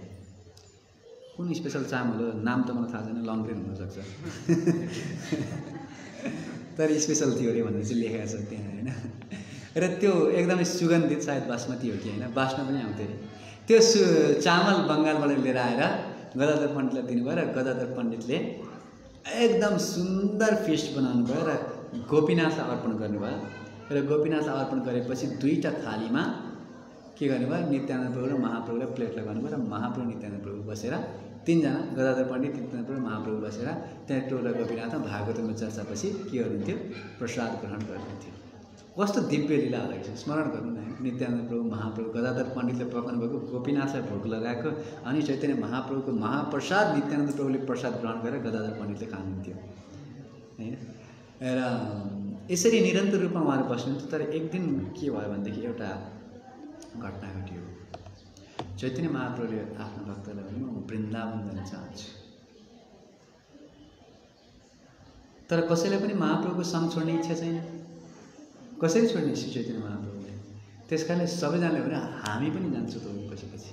पहिला त प्रतापरुद्र महाराजले जानु दिनु भएन, सार्वभौम भट्टाचार्य र रामानन्द रायलाई भनेर प्लान बनाउनु भयो। ठिकै जानु त जानु, नजानु भन्नपछि होइन, तर रथयात्रा पछि जानु न है, हुन्छ? रथयात्रा पछि जानु न। अनि रथयात्रा बित्यो। रथयात्रा बित्ने बित्तिकै अब त चतुर्मासी आयो, चतुर्मासीमा त यात्रा गर्नु हुँदैन, त्यस कारणले चतुर्मासीपछि जानु न है। अनि चातुर्मासी बित्छ, चातुर्मासी बितेपछि ल अब म वृन्दावन जान्छु भन्नुहुन्छ महाप्रभु। अनि उहाँहरू के हुनुहुन्छ, अब चातुर्मासी कार्तिक पछिदेखि त जाडो हुन्छ है, यस्तो जाडोमा यात्रा गर्नु हुँदैन, अनि जाडोमा तपाईँ यहीँ बस्नु, अनि अब यो अलिक करिब महिना लागोस् अनि त्यसपछि जानु नि त। अनि फेरि स्प्रिङ सिजन आउँछ। स्प्रिङ सिजन आएपछि के हुन्छ, बङ्गालका भक्तहरू सबै गोरु पूर्णिमापछि महाप्रभुलाई भेट्नलाई भनेर पुरीमा आउनुहुन्छ। अब बङ्गालका भक्तहरू आएको समयमा त छोडेर जान मिलेन, सबैजना यहीँ हुनुहुन्छ, नित्यानन्द प्रभु अद्वैताचार्य। ठिकै छ, रथयात्रापछि जानु नि त। अनि रथयात्रा आयो, फेरि जन्माष्टमी आउँछ, राधाष्टमी आउँछ, अनि यसरी एवं प्रवर्तितम चक्रम। महाप्रभु त कहिले जानै नदिने भए, तर महाप्रभुले आफ्नो वेदना व्यक्त गर्नु भक्तहरूलाई कि त्यो तपाईँले बुझ्नुभएको छैन, मेरो वृन्दावन जानु मेरो लागि कति महत्त्वपूर्ण छ। म जसै पनि वृन्दावन जानैपर्छ। तपाईँहरूले डेट सारेको सारे खालि टिकट क्यान्सल गर्दै अर्को आइतबार, अर्को सोमबार, अर्को मङ्गलबार होइन भनेको गर्नुहुन्छ। मलाई त कहिले पनि वृन्दावन जानै दिनुहुन्न तपाईँहरूले। अनि अब जानै दिनै पऱ्यो भनेपछि अन्तिम भक्तहरूले ठिक छ जानुहोस् भनेपछि, तर हामी पनि तपाईँकै सँगै जान्छौँ भनेर सबै भक्तहरू नै के गर्नुभयो, समायोजित हुनुभयो र सबैजना महाप्रभुको पछि पछि लागेर जान थाल्नुभयो। र महाप्रभु जब हिँड्नुहुन्थ्यो, वर्णन गरिएको छ, अब लक्ष लक्ष भक्त चले तार पाछे पाछे, लाख लाखजना उहाँको पछाडि पछाडि गइरहेछन् रे। र महाप्रभुले जहाँ टिक्नुहुन्थ्यो नि, त्यहाँ सबैजनाले त्यो चरण धुली लिनु परेन, महाप्रभु टेकेको ठाउँमा सबै चरण लिन्थे। र एकजनाले लिएको होइन, लाख लाखजनाले लिएको गर्दाखेरि के हुँदो रहेछ भन्दा बाटोमा खाल्टो खाल्टो पर्दो रहेछ कि। किन एकजनाले त धुलो लिएर अलिकति हुन्छ, लाखजना एकै ठाउँमा धुलो ल्याउँदा खाल्टो पर्दैन। त्यस कारणले बाटोमा जुन खाल्टोहरू पर्छ नि, महाप्रभु हिँडेर त्यस्तो खाल्टो परेको अझै नाराज नहुनु। त्यस कारणले अबदेखि बाटोमा खाल्टो आयो भनेर सायद महाप्रभु हिँड्नुभएको के त होइन। त यसरी खाल्टो खाल्टो पर्छ भन्नु। र जब उहाँहरू चाहिँ राजा प्रताप रुद्रले हरेक व्यवस्था गरिदिनु भएको थियो महाप्रभुको यात्राको लागि भनेर, जहाँ जहाँ महाप्रभुले विश्राम गर्नुहुन्छ त्यो त्यो ठाउँमा एउटा घर बनाएर त्यो घरमा खानेकुराको गोदाम बनाउनु, सब थोक व्यवस्था गर्नु। अनि जहाँ जहाँ महाप्रभुले विश्राम गर्नुहुन्छ त्यहाँ ब्रान्ड न्यू हाउस बनाएर रेडी गर्नु। जहाँ जहाँ एउटा नदी आउँछ नि, त्यो नदीमा पुग्नुभन्दा अगाडि नै एउटा ब्रान्ड न्यू बोट नौका रेडी गरेर राख्नु महाप्रभुलाई त्यो तर्नको लागि भनेर। र जहाँबाट महाप्रभुले नदी तर्नुहुन्छ त्यो ठाउँमा एउटा मोनुमेन्ट बनाउनु, एउटा मोनुमेन्ट बनाएर त्यो ठाउँमा यस्तो श्राइन राख्नु जहाँनिर चाहिँ यहाँबाट महाप्रभुले खोला तर्नुभएको थियो भनेर एउटा बोर्ड लगाएर एउटा यस्तो मन्दिर त्यहाँ निर्माण गर्नु। र म आफ्नो ज्यान त्यहाँ गएर त्याग्न चाहन्छु। त्यस्तो भक्त प्रताप हर ठाउँमा व्यवस्था। र जब महानदी कटक पार गरेर महानदी आयो, त्यो महानन्दा नदीलाई पार गर्नुपर्ने अवस्था आयो, त्यसपछि चाहिँ महाप्रभुले पुरीमा बस्ने भक्तहरूलाई आउनबाट निषेध गर्नुभयो। अब तपाईँहरू यहाँबाट उता उडिसाको बोर्डर समाप्त हुन्छ, तपाईँहरू नआउनुहोस्, म जान्छु भन्नुभयो। रामानन्द राय त बिहोस भएर लड्नुभयो, जान नपाएर।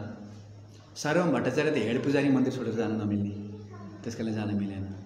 यद्यपि उहाँले के भन्नुभएको थियो, सिरे वज्र पढे यदि पुत्र मारी जाए तहाँ सही तुम्हार विगत सहन न जाए। हे महाप्रभु, मेरो छोरो मरोस् मलाई दुःख हुँदैन, मेरो शिरमाथि वज्रपात होस् मलाई दुःख हुँदैन, तर तपाईँको विरहलाई सहन सक्दिनँ। अनि गदाधर पण्डित त झन् के हुनुहुन्थ्यो, महाप्रभुको प्राण स्वरूप, कसरी महाप्रभुको विरह सहन सक्दिन्थ्यो, म त जसरी पनि जाने हो। तर महाप्रभुले गदाधर पण्डितलाई बोलाएर भन्नुभयो, सुन तिमी जान पाउँदैनौ। किन? किनकि तिमीले क्षेत्र सन्यास लिएको छ नि त। क्षेत्र सन्यास भने के? त्यो क्षेत्रलाई छोडेर कहीँ पनि जान पाउँदैन। गोपीनाथको सेवालाई एक दिन पनि टुटाउन पाउँदैन। गदाधर पण्डितले के भन्नुभयो, पण्डित कहे जहाँ तुमी सही नीलाचल, क्षेत्र सन्यास मोर जाउक्र सातल।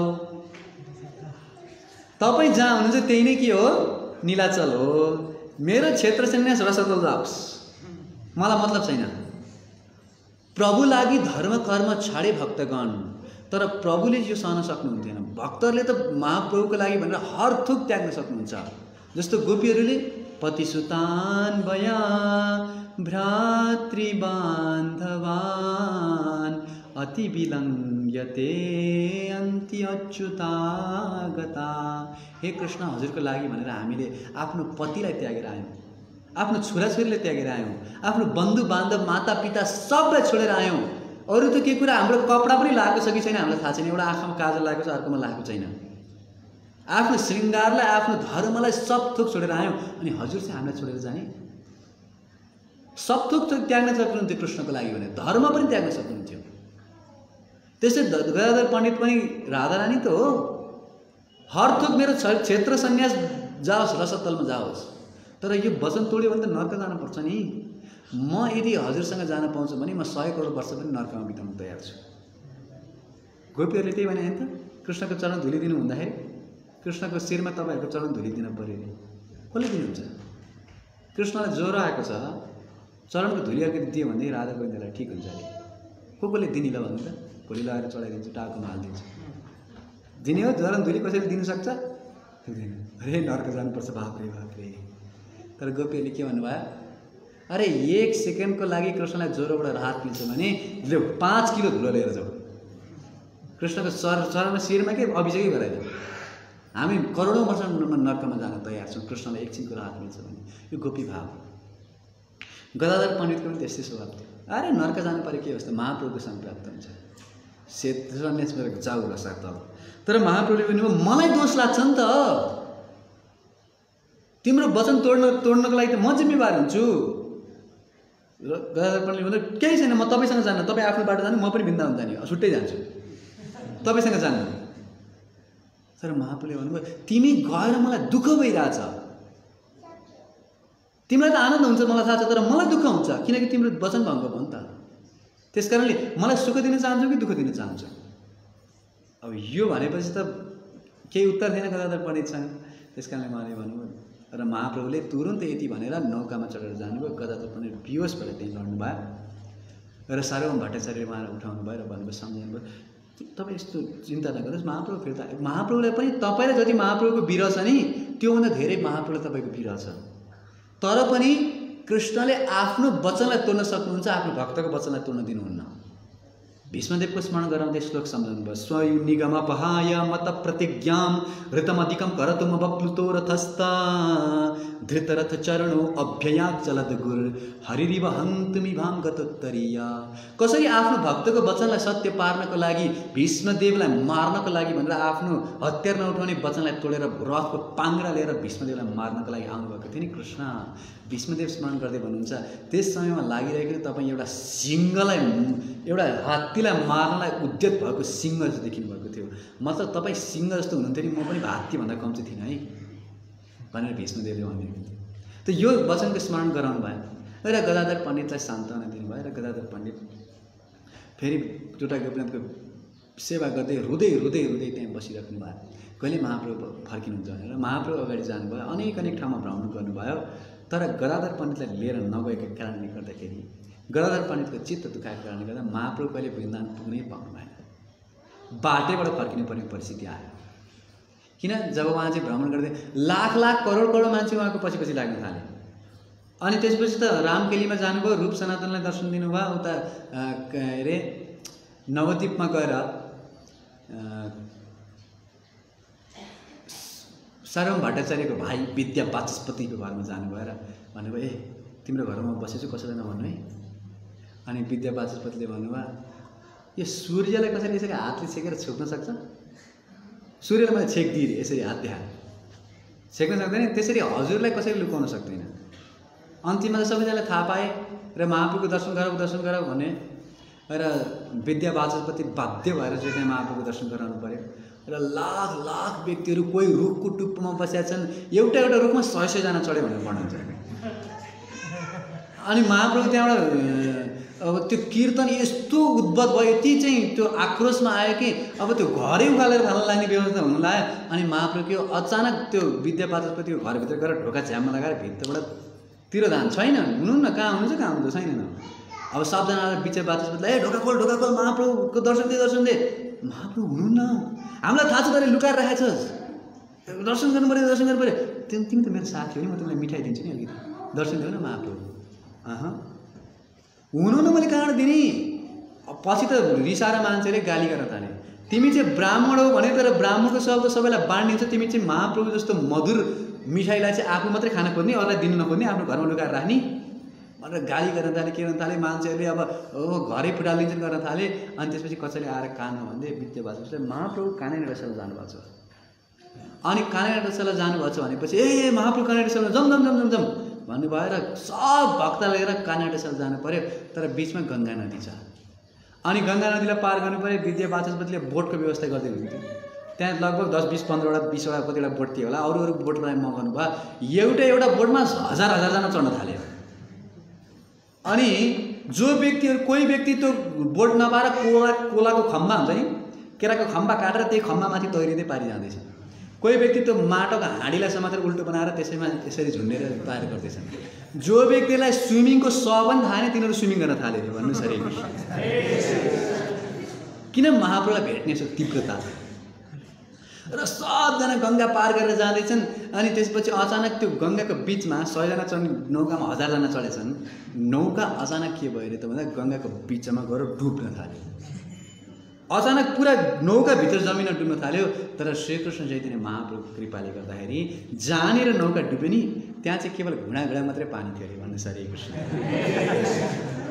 हो लेखा चाहिँ चैतन्य भागवत घुँडा मात्रै पानी रहेछ। र तत्पश्चात उहाँहरू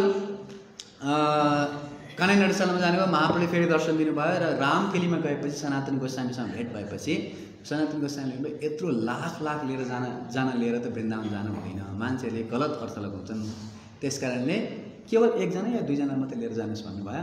र चैतन्य महाप्रभु त्यहाँबाट के गर्नुभयो फर्किएर आउनुभयो। कहाँ? जगन्नाथपुरी। कानाई नटशाल भन्नु उता पार जानै सक्नु भएन। यद्यपि नरसिंहानन्द ब्रह्मचारीले चाहिँ उहाँको लागि बाटो बनाइरहेको थियो कि मानसिक रूपमा। हेर्नुहोस् है मानसिक सेवाको कस्तो फल हुन्छ। नरसिंहानन्द ब्रह्मचारीले आफ्नो मनमा नै महाप्रभु वृन्दावन जाँदै हुनुहुन्छ, उहाँको लागि म बाटो बनाउँदैछु। मनमा चिन्तन गर्नु म के को बाटो? साधारण बाटो त जसले पनि हुन्छ, म सुनको अलकत्र हालेर बाटो बनाइदिन्छु। मनमा नै त हो, पैसा खर्च हुन्न हैन। र सुनको बाटोमा एउटा साइडमा हिराको असर्फीहरू राखेर झिलिमिली फिल्म राख्नुभयो। अनि त्यो वरिपरि एकदमै सुगन्धित पुष्पहरूको रुख लगाउनु भयो, फलफुलको बोट लगाउनु भयो। अनि त्यो सुनको बाटो हिँड्न त अलिक खुट्टामा पीडा हुन्छ नि त। त्यस कारणले त्यो सुनको बाटो माथि उहाँले त्यो फुलहरू च्यातेर रोजको पत्ताहरू एकदमै सफ्ट चाहिँ सबै त्यो च्यातेर ओछ्याउनु भयो बाटो मनमा नै। र पुरा बाटो एकदमै सफ्ट रोज पेटलद्वारा सुनको बाटोमाथि रोज पेटल ओछ्याएको छ। अनि त्यस्तो बाटो बनाउँदै जाँदै हुनुहुन्थ्यो। महाप्रभु जब जाँदै हुनुहुन्थ्यो त्यही बाटोमा हिँडेर जाँदै हुनुहुन्थ्यो। यद्यपि बाटो कहाँ छ? मनमा। तर महाप्रभुले वास्तविकतामा त्यसको अनुभव गरिराख्नु भएको थियो। र कानाई नटशालाबाट उहाँले जति बाटो बनाउन खोज्नुहुन्छ मनमा बाटो बन्दैन। मनमा त जे पनि हुन्छ नि, मनमा त जे पनि गर्न सकिन्छ। तर उहाँले कोसिस गर्दा पनि बाटो कानाई नटशाला भन्दा उता बन्दै भनेन। उहाँले भन्दिनु महाप्रभु कानाई नटशालाबाट उता जाँदै जानुहुन्छ। र महाप्रभु कानाई नटशालाबाट वास्तवमै फर्केर फेरि जगन्नाथपुरी आउनुभयो। यत्रो जनाले लिएर जानुहुन्न भनेर। र आएर गदाधर पण्डितलाई दण्डवत गरेर तिम्रो चित्त दुखाएको कारणले गर्दा म वृन्दावन जान सकिनँ, माफी माग्नु भयो। जबसम्म तिमीले मलाई एक्लै जाऊ भनेर अनुमति दिनौ तबसम्म वृन्दावन जान्न। र गदाधर पण्डितले जब अनुमति दिनुभयो तत्पश्चात बल्ल श्री चैतन्य महाप्रभुले केवल बलभद्र भट्टाचार्य र उहाँको एसिस्टेन्ट 2 जनासँग मात्रै वृन्दावनको यात्रा गर्नुभयो। झारीखण्डमा गएर जङ्गलको बाटो हुँदै बाघ भालुहरूलाई नचाउनु भयो। यो त सबैलाई थाहा छ। त यस्तो अद्भुत चरित्रको व्यक्तित्व हुनुहुन्थ्यो गदाधर पण्डित। र निरन्तर रूपमा चैतन्य महाप्रभुको साथमा अन्तिम लीलासम्म उहाँ हुनुहुन्थ्यो। र हरेक दिन महाप्रभुको सङ्ग गर्नुहुन्थ्यो, भागवतम कथा सुनाउनुहुन्थ्यो। र महाप्रभुको तिरोधान जब भयो महाप्रभुको बिरहलाई सहन सक्नुहुन्थेन। तर पनि महाप्रभुले गोपीनाथको सेवा गर्ने आदेश दिनुभएको थियो। त्यस कारणले हरेक दिन टोटा गोपीनाथको सेवा गर्नुहुन्थ्यो। र प्रत्येक दिन नबिराइकन सेवा गर्दै गर्दै गर्दै भगवान्लाई ड्रेस लगाउने, श्रृङ्गार गर्ने, पगडी बनाउने, माला लगाइदिने हरेक सेवा प्रत्येक दिन गर्नुहुन्थ्यो। र बिस्तारै उहाँ अत्यन्त वृद्ध हुँदै जानुभयो। र महाप्रभुको बिरहले पनि अति सताउन थाल्यो। अब म बाँच्न सक्दिनँ, म यो जीवन धारण गर्न सक्दिनँ। यसै पनि म के भइसकेँ, बुढो भइसकेँ, मेरो ढाड कुप्रो परिसक्यो। अब गोपीनाथलाई म माला लगाउन पनि सक्दिनँ किनकि मेरो ढाड कुप्रो परिसक्यो। म सेवा गरिसक्दिनँ। हे गोपीनाथ मलाई माफ गर्नुहोस्। अब म महाप्रभुको नित्य लीलामा प्रवेश गर्छु। हजुरको सेवा म अरू कसैलाई गराउँछु। भनेपछि गोपीनाथले भन्नुभयो तिम्रो जस्तो सेवा अरू कसैले गर्न सक्दैन। यदि तिमी माला लगाउन सक्दैन, तिम्रो हाइट पुग्दैन, तिम्रो ढाड कुप्रो परेको छ भनेदेखि म नै बस्दिन्छु भनेर भगवान् गोपीनाथको विग्रह नै के गरिदिनु भयो? बस्दिनु भयो। पलेटी कसेर बस्नुभएको छ। आजको दिनमा पनि तपाईँहरूले भगवान् गोपीनाथ टोटा गोपीनाथ दर्शन गर्नुहुन्छ भनेदेखि बस्नुभएको स्वरूपमा कृष्णको स्वरूप छ। अरू कहीँ पनि संसारमा यस्तो विग्रह छैन जहाँ भगवान् चाहिँ बस्नुभएको, जहाँ पनि उभिनु भएको छ। तर बस्नुभएको विग्रह हामीले त्यहीँ प्राप्त गर्नुहुन्छ कृष्ण र उहाँको त्यही टोटा गोपीनाथकै विग्रहभित्र नै अन्तिममा श्री चैतन्य महाप्रभुले के गर्नुभयो, आफ्नो लीलालाई समापन गर्ने बेलामा समुद्र स्नान गरेर भक्तहरूसँग आएर टोटा गोपीनाथको मन्दिरभित्र प्रवेश गर्नुभयो र गोपीनाथको शरीरभित्र नै महाप्रभु प्रवेश गर्नुभयो। आजको दिनसम्म बिहान प्रभुजीले भने जस्तै घुँडामा एउटा गोल्डन लाइनिङ छ जहाँबाट महाप्रभु प्रवेश गर्नुभएको चिन्ह हामीहरूले देख्न सक्दछौँ। त यस्तो अद्भुत विशेषता थियो गदाधर पण्डितको र अन्तिममा गोपीनाथको सेवा गर्दा गर्दै अन्तिममा उहाँ समाधिस्थ हुनुभयो र गौराङ्गको नित्यलीलामा प्रवेश गर्नुभयो। यस्तो अद्भुत भक्त गदाधर पण्डित।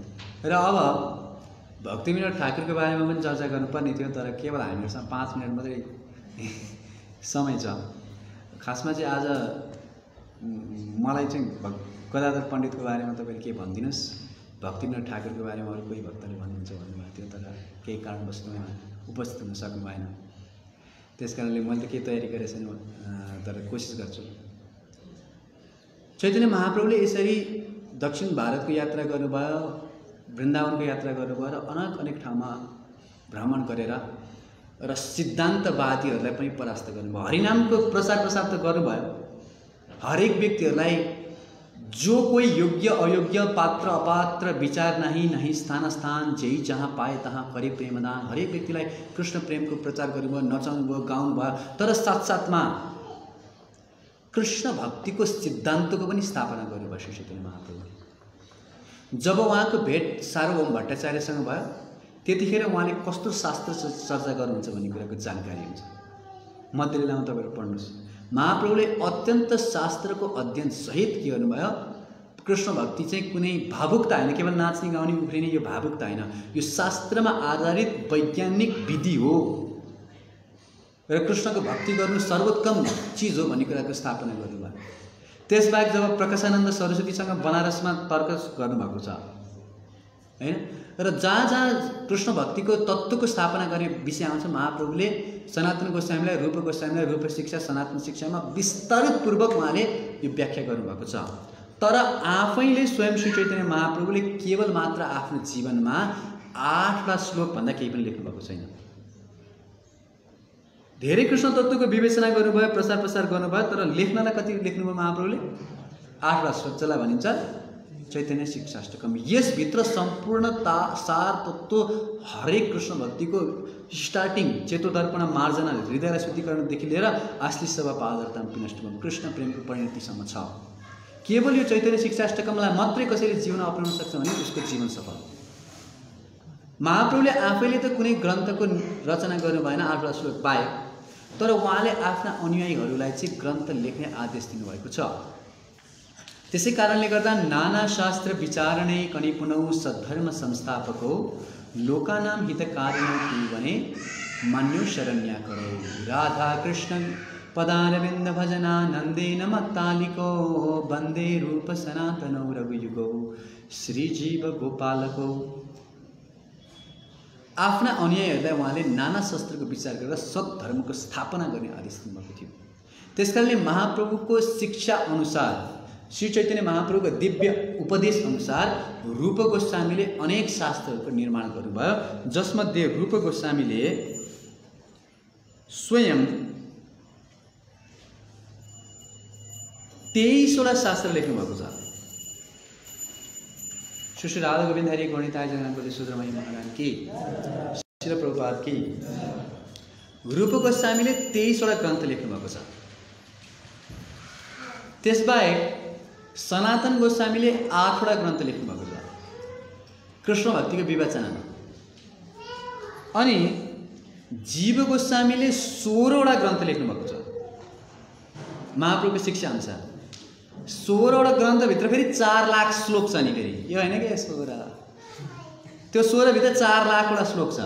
महाभारतमा मात्रै 1 लाख श्लोक छ, महाभारतभन्दा पनि धेरै होइन। जीव गोस्वामीले 4 लाख श्लोकको निर्माण गर्नुभएको, षट्छन्दको निर्माण गर्नुभयो, त्यसमा 16वटा पुस्तकहरू लेख्नुभयो। गोपाल भट्ट गोस्वामीले 3टा पुस्तक लेख्नुभएको छ, 3टा ग्रन्थ है। एक्ज्याक्ट श्लोकको सङ्ख्या मलाई थाहा छैन होइन। रघुनाथ दास गोस्वामीले 10वटा ग्रन्थ लेख्नुभएको छ। रघुनाथ दास गोस्वामीले कुनै ग्रन्थ लेख्नु भएन। किन? किनकि उहाँ रूप गोस्वामीको आदेशअनुसार गोविन्ददेवको सेवा गर्नुहुन्थ्यो र अन्य शिष्यहरू बनाएर राजा मानसिंहलाई भक्त बनाएर उहाँले वृन्दावनमा लाल पत्थरद्वारा मन्दिरको निर्माण गराउनु भयो। जुन लाल पत्थर रातो ढुङ्गा केवल मुसलमान शासकहरूको दरबार बनाउनलाई मात्रै प्रयोग हुन्थ्यो त्यस समयमा, अरू कसैलाई लाल पत्थर लिने अनुमति पनि थिएन। त्यस समयमा उहाँले त्यो लाल पत्थरद्वारा वृन्दावनका मन्दिरहरूको निर्माण गराउनु भयो राजा मानसिंहद्वारा। भन्नुको अर्थ सबैजनाले लेख्नै पर्छ भन्ने छैन, जसले लेख्न सक्छ लेखोस्, अरू त पनि त सेवा छ नि होइन। रघुनाथ दास गोस्वामीले कुनै ग्रन्थ लेख्नु भएन। महाप्रभुका अनुयायीहरूमा सार्वभौम भट्टाचार्यले महाप्रभुसँग भेटेर परिणति भइसकेपछि, भक्त बनिसकेपछि 4वटा ग्रन्थ लेख्नुभएको छ महाप्रभुको गुणगानमा। रामानन्द रायले 7वटा ग्रन्थ लेख्नुभयो। स्वरूप दामोदर गोस्वामीले महाप्रभुको लीला सम्बन्धी 2टा ग्रन्थ लेख्नुभएको छ। कृष्णदास कविराज गोस्वामीले 5वटा ग्रन्थ लेख्नुभएको छ। अरे उहाँको त एउटा चैतन्य चरितामृत नै काफी छ है। त्यही तर त्यसबाहेक पनि उहाँले गोविन्द लीलामृत इत्यादि अन्य ग्रन्थहरू पनि लेख्नुभएको छ, 5वटा ग्रन्थहरू, जसको लेभल एकदमै हाई लेभलमा छ। एकचोटि भक्ति सिद्धान्त सरस्वती ठाकुरले भने यो गोविन्द लीलामृत छापौँ न, यो छाप्नुपर्छ, यो गोविन्द लीलामृत प्रिन्टिङ गरौँ। भक्तिनाथ ठाकुरले भन्नुभयो यो हाई लेभलको ग्रन्थ जो कोहीले बुझ्न सक्दैन, होइन छाप्ने हो, ठिक छ 1 कपी छाप्छु तिम्रो लागि, अरू कसैको लागि यो कसैले बुझ्नै सक्दैन, छाप्नु भयो। तर जो कृष्णदास कविराज गोस्वामीले 5वटा ग्रन्थ लेख्नुभयो। नरोत्तम दास ठाकुरले 4वटा ग्रन्थ लेख्नुभएको छ। त्यसपछि विश्वनाथ चक्रवर्ती ठाकुरले 20वटा ग्रन्थ लेख्नुभयो। उहाँको शिष्य बलदेव विद्याभूषणले 24वटा ग्रन्थ लेख्नुभयो। र तत्पश्चात जगन्नाथ दास बाबाजी महाराजले कुनै ग्रन्थ लेख्नु भएन, किनकि ग्रन्थको मूर्तिमान स्वरूपै हुनुहुन्थ्यो। वैष्णव सार्वभौम श्री जगन्नाथ र भक्ति विनोद ठाकुरले 75वटा ग्रन्थ लेख्नुभएको छ। त्यो पनि डिस्ट्रिक्ट म्याजिस्ट्रेटको काम गर्दा गर्दै र 11जना बच्चाहरूलाई सम्हाल्दै। भन्नुहोस् हरे कृष्ण। 11जना बच्चाहरू थिए उहाँको। कसैले भन्न सक्छ हो हाम्रो त बच्चा बच्ची छ, गृहस्थी छ, हामी कृष्ण भक्ति गर्न फुर्सद छैन, केही छैन। भक्ति विनोद ठाकुरको 11जना बच्चाहरू थिए र ती सबै 11जना बच्चाहरूलाई हुर्काउँदै बढाउँदै तिनीहरूलाई पालन पोषण गर्दै शिक्षा दीक्षा सबै कुरा दिएर त्यसको साथसाथमा उहाँले डिस्ट्रिक्ट म्याजिस्ट्रेटको काम गर्दै 75वटा ग्रन्थको लेखन गर्नुभएको छ। त्यसमा साधारण व्यक्ति होइन, गौर शक्ति स्वरूपाय भन्छ। गौर शक्ति स्वरूपाय नमो भक्ति विनोदाय सच्चिदानन्द नामिने गौर शक्ति स्वरूपाय। चैतन्य महाप्रभुको सम्पूर्ण शक्तिको मूर्तिमान स्वरूप हुन्थ्यो भक्ति विनोद ठाकुर। जस्तो हरेक व्यक्ति के न के जस्तो गंगा देवी हुनुहुन्छ, गंगाको मूर्तिमान स्वरूप छ नि, त्यस्तै हरेक चिजको मूर्तिमान। जस्तो पुरुषोत्तम महिनामा हामीले पुरुषोत्तम महिनाको मूर्तिमान स्वरूप चाहिँ दुःख पाएर कष्ट पाएर सबैले गाली गरे भनेर नारायणकोमा जानुभयो। नारायणले उहाँ गोलोक वृन्दावन धाममा लिएर गएर आशीर्वाद दिनुभयो, तिम्रो नाम पुरुषोत्तम महिना हुन्छ, यस्तो यस्तो फल मिल्छ भने। हरेकको मूर्तिमान स्वरूप हुन्छ। त भक्ति विनोद ठाकुर गौर शक्तिको मूर्तिमान स्वरूप हुनुहुन्थ्यो। गौर किशोर दास बाबाजी महाराज के को मूर्तिमान स्वरूप हुन्थ्यो? साक्षात वैराग्य मूर्त, वैराग्यको मूर्तिमान स्वरूप हैन। अनि हाम्रो प्रभुपादजी के को मूर्तिमान स्वरूप हो? कृष्ण कृपा श्री मूर्ति भन्छ नि, कृष्ण कृपा श्री मूर्ति, कृष्ण कृपाको मूर्तिमान स्वरूप प्रभुपादजी हुनुहुन्छ है। तसर्थ भक्ति विनोद ठाकुर चाहिँ गौर शक्ति स्वरूपाय। गौर श्री चैतन्य महाप्रभुको सम्पूर्ण शक्ति यदि कहीँ छ भने भक्ति विनोद ठाकुरको रूपमा प्रकट हुनुहुन्थ्यो। र उहाँको नाम पहिला चाहिँ केदारनाथ दत्त थियो। पहिला भक्त हुनुहुन्थेन, जन्म सँगसँगै माता पिताहरू भक्त थिएन। तर सानै उमेरमा उहाँले विश्वभरिको जति पनि ग्रन्थहरू छन्, धर्महरू छ, सबैको अनुशीलन गर्नुभयो, अध्ययन गर्नुभयो र सबै धर्महरूमध्येबाट सबभन्दा बेस्ट नै यो श्री चैतन्य महाप्रभुको अभियान रहेछ भन्ने कुरा उहाँले यो आफ्नो जीवनमा एक्सपिरियन्स गरेर सबै थोकको क्रिस्चियनिटीको, मुसलमानको, हरेक यो हिन्दुइजमभित्र पनि शक्ति के भन्छ शक्ति उपासकहरू छन्, निराकार उपासकहरू छन्, शिवका उपासकहरू छन्, विष्णुका उपासकहरू छन्, अनि त्यसपछि कृष्णका उपासकहरू छन् र त्यसबाहेक पनि गौडीहरू छन् जसले चाहिँ श्रीमती राधारानीको आराधना गर्छन् र यो राधारानीको चरणको आराधना गर्ने श्री चैतन्य महाप्रभुको अभियान नै सर्वश्रेष्ठ हो भन्ने कुरा जानकारी प्राप्त गरेर उहाँ यो अभियानमा लाग्नुभयो र चैतन्य महाप्रभुको प्रचार प्रसार गर्ने जिम्मेवारीलाई आफ्नो कन्धमा राख्नुभयो। सामान्य उमेरमा उहाँको विवाह भएको थियो। उहाँको पत्नीको नाम हो भगवती देवी र यति विद्वान हुन्थ्यो कि त्यस समयमा ब्रिटिसहरूले जबकि भारतीयहरूलाई यति हेप्थे हैन, इन्डियनहरूलाई हेप्थे, एकदमै निज काममा लगाउँथे, तर उहाँको विद्वत्तालाई देखेर, उहाँको ज्ञानलाई देखेर, उहाँको ट्यालेन्टलाई देखेर त्यो ब्रिटिसहरूले पनि उहाँलाई के गरे डिस्ट्रिक्ट म्याजिस्ट्रेट बनाए। किनकि उहाँको दक्षतालाई देखेर, कामको सिपालुपनलाई देखेर डिस्ट्रिक्ट म्याजिस्ट्रेट हुनुहुन्थ्यो उहाँ र हर कुराको सञ्चालन गर्नुहुन्थ्यो। उहाँको डेली रुटिन त्यहाँ छ। अलि लास्टमा तपाईँलाई समय भयो भने सुनाउनु होइन। सुत्ने उहाँको 1.5 घन्टा 2 घन्टा हो। त्यसबाहेक हर समयमा निन्द्रा हार विहार आदि विजितो उच्च अत्यन्त दिनु छ। हर समय कसरी कृष्णको भजन गर्ने, कसरी कृष्णको प्रचार प्रसार गर्ने, कृष्ण सम्बन्धी पुस्तकहरू कसरी लेख्ने र यो कृष्ण भावनामृतलाई विश्वभरि फैलाउने जुन मास्टर माइन्ड, जुन प्लान बनाउने उहाँ हो। प्रभुपादजीले यसको अनुशीलन गर्नुभयो, यसलाई वास्तविकतामा ल्याउनु भयो। तर जुन चाहिँ फर्मेसन छ यो भक्ति वृक्ष भन्छ अथवा यो भक्तिलाई फैलाउने जुन चाहिँ जरा छ यो चाहिँ भक्तिविनोद ठाकुरबाट स्टार्ट भएको थियो। र त्यस समयमा भक्तिविनोद ठाकुरको समयमा चाहिँ विशेष गरी अनेक किसिमका अपसम्प्रदायहरू थिए जसको चाहिँ चैतन्य महाप्रभुको अभियानलाई चाहिँ मिसरिप्रेजेन्ट गर्थे। क्या मिसरिप्रेजेन्ट हुन्छ दुष्प्रचार गर्थे। मतलब महाप्रभुको अभियानको नाममा कृष्ण भक्त हुँ भन्ने नाममा व्यक्तिहरू चाहिँ के गर्थे त भन्दाखेरि रासलीला भन्थे। म कृष्ण हुँ, तपाईँहरू सबै गोपी हो, त्यस कारण मसँग आएर नाच्नुहोस् होइन। हो साँच्चीकै गर्थे। आउल बाउल इत्यादि होइन। यो यस्ता किसिमका अपर सम्प्रदायहरू 8 किसिमका त्यहाँ लिस्टै दिएको छ। यस्तो किसिमको अपर सम्प्रदायहरूलाई चाहिँ पूर्ण रूपमा चाहिँ उहाँले खण्डन गर्नुभयो। एकचोटिको समयमा एकजना विष किसन भन्ने व्यक्ति थिए। विष किसन उनले चाहिँ योग सिद्धि गरेर आफूले यस्तो सिद्धि प्राप्त गरेका थिए, एकदमै शक्तिशाली थिए र उनले आफूले म विष्णुको अवतार हुँ भनेर घोषणा गरे। आफ्नो एकजना एसिस्टेन्टलाई यो शिवजी हो भनेर पनि बनाइदिए। ब्रह्मा पनि थियो एउटा उसको आफ्नै। त्यस कारण तिमीले मेरै भजन गर्नुपर्छ र म चाहिँ विष्णु भएको कारणले गर्दा म चाहिँ कृष्णको रूप पाउँछु र रातिमा तिमीहरूको सबजनाको छोरीहरू पठाउनु म रासलीला गर्छु भनेर। र मान्छेले यति मूर्ख थिए कि पठाउँदै पनि र यस्तो किसिमको दुष्प्रचार उनले गरिरहेका थिए। र त्यस समयमा भक्तिविनोद ठाकुरलाई जब यो जानकारी प्राप्त भयो, उनले चाहिँ सर्वसाधारण व्यक्तिहरूलाई दुरुपयोग गरिरहेका छन्, महाप्रभुको अभियानको दुष्प्रचार गरिरहेका छन् भनेपछि भक्तिविनोद ठाकुरले के गर्नुभयो, उसलाई गएर चेतावनी दिनुभयो। तिमी भगवान होइन, तिमी भगवानको एउटा तुच्छ दास मात्रै हो, सेवक मात्रै हो। र उनले के भन्थ्यो भने यो कुरा मलाई थाहा छ, तर यी व्यक्तिहरूलाई थाहा छैन नि त। यिनीहरूले त मलाई भगवान मान्छन्।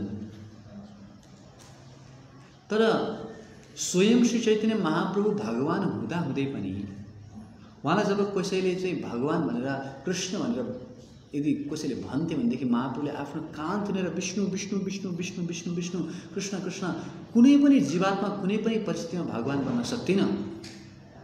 किनकि जीवात्मा भनेको एउटा सानो तुच्छ अंश हो।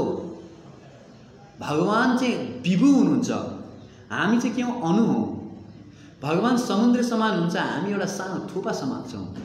यद्यपि गुणात्मक दृष्टिकोणले समुद्रमा र समुद्रको थोपामा केही अन्तर छैन, तर मात्रात्मक दृष्टिकोणले धेरै फरक छ।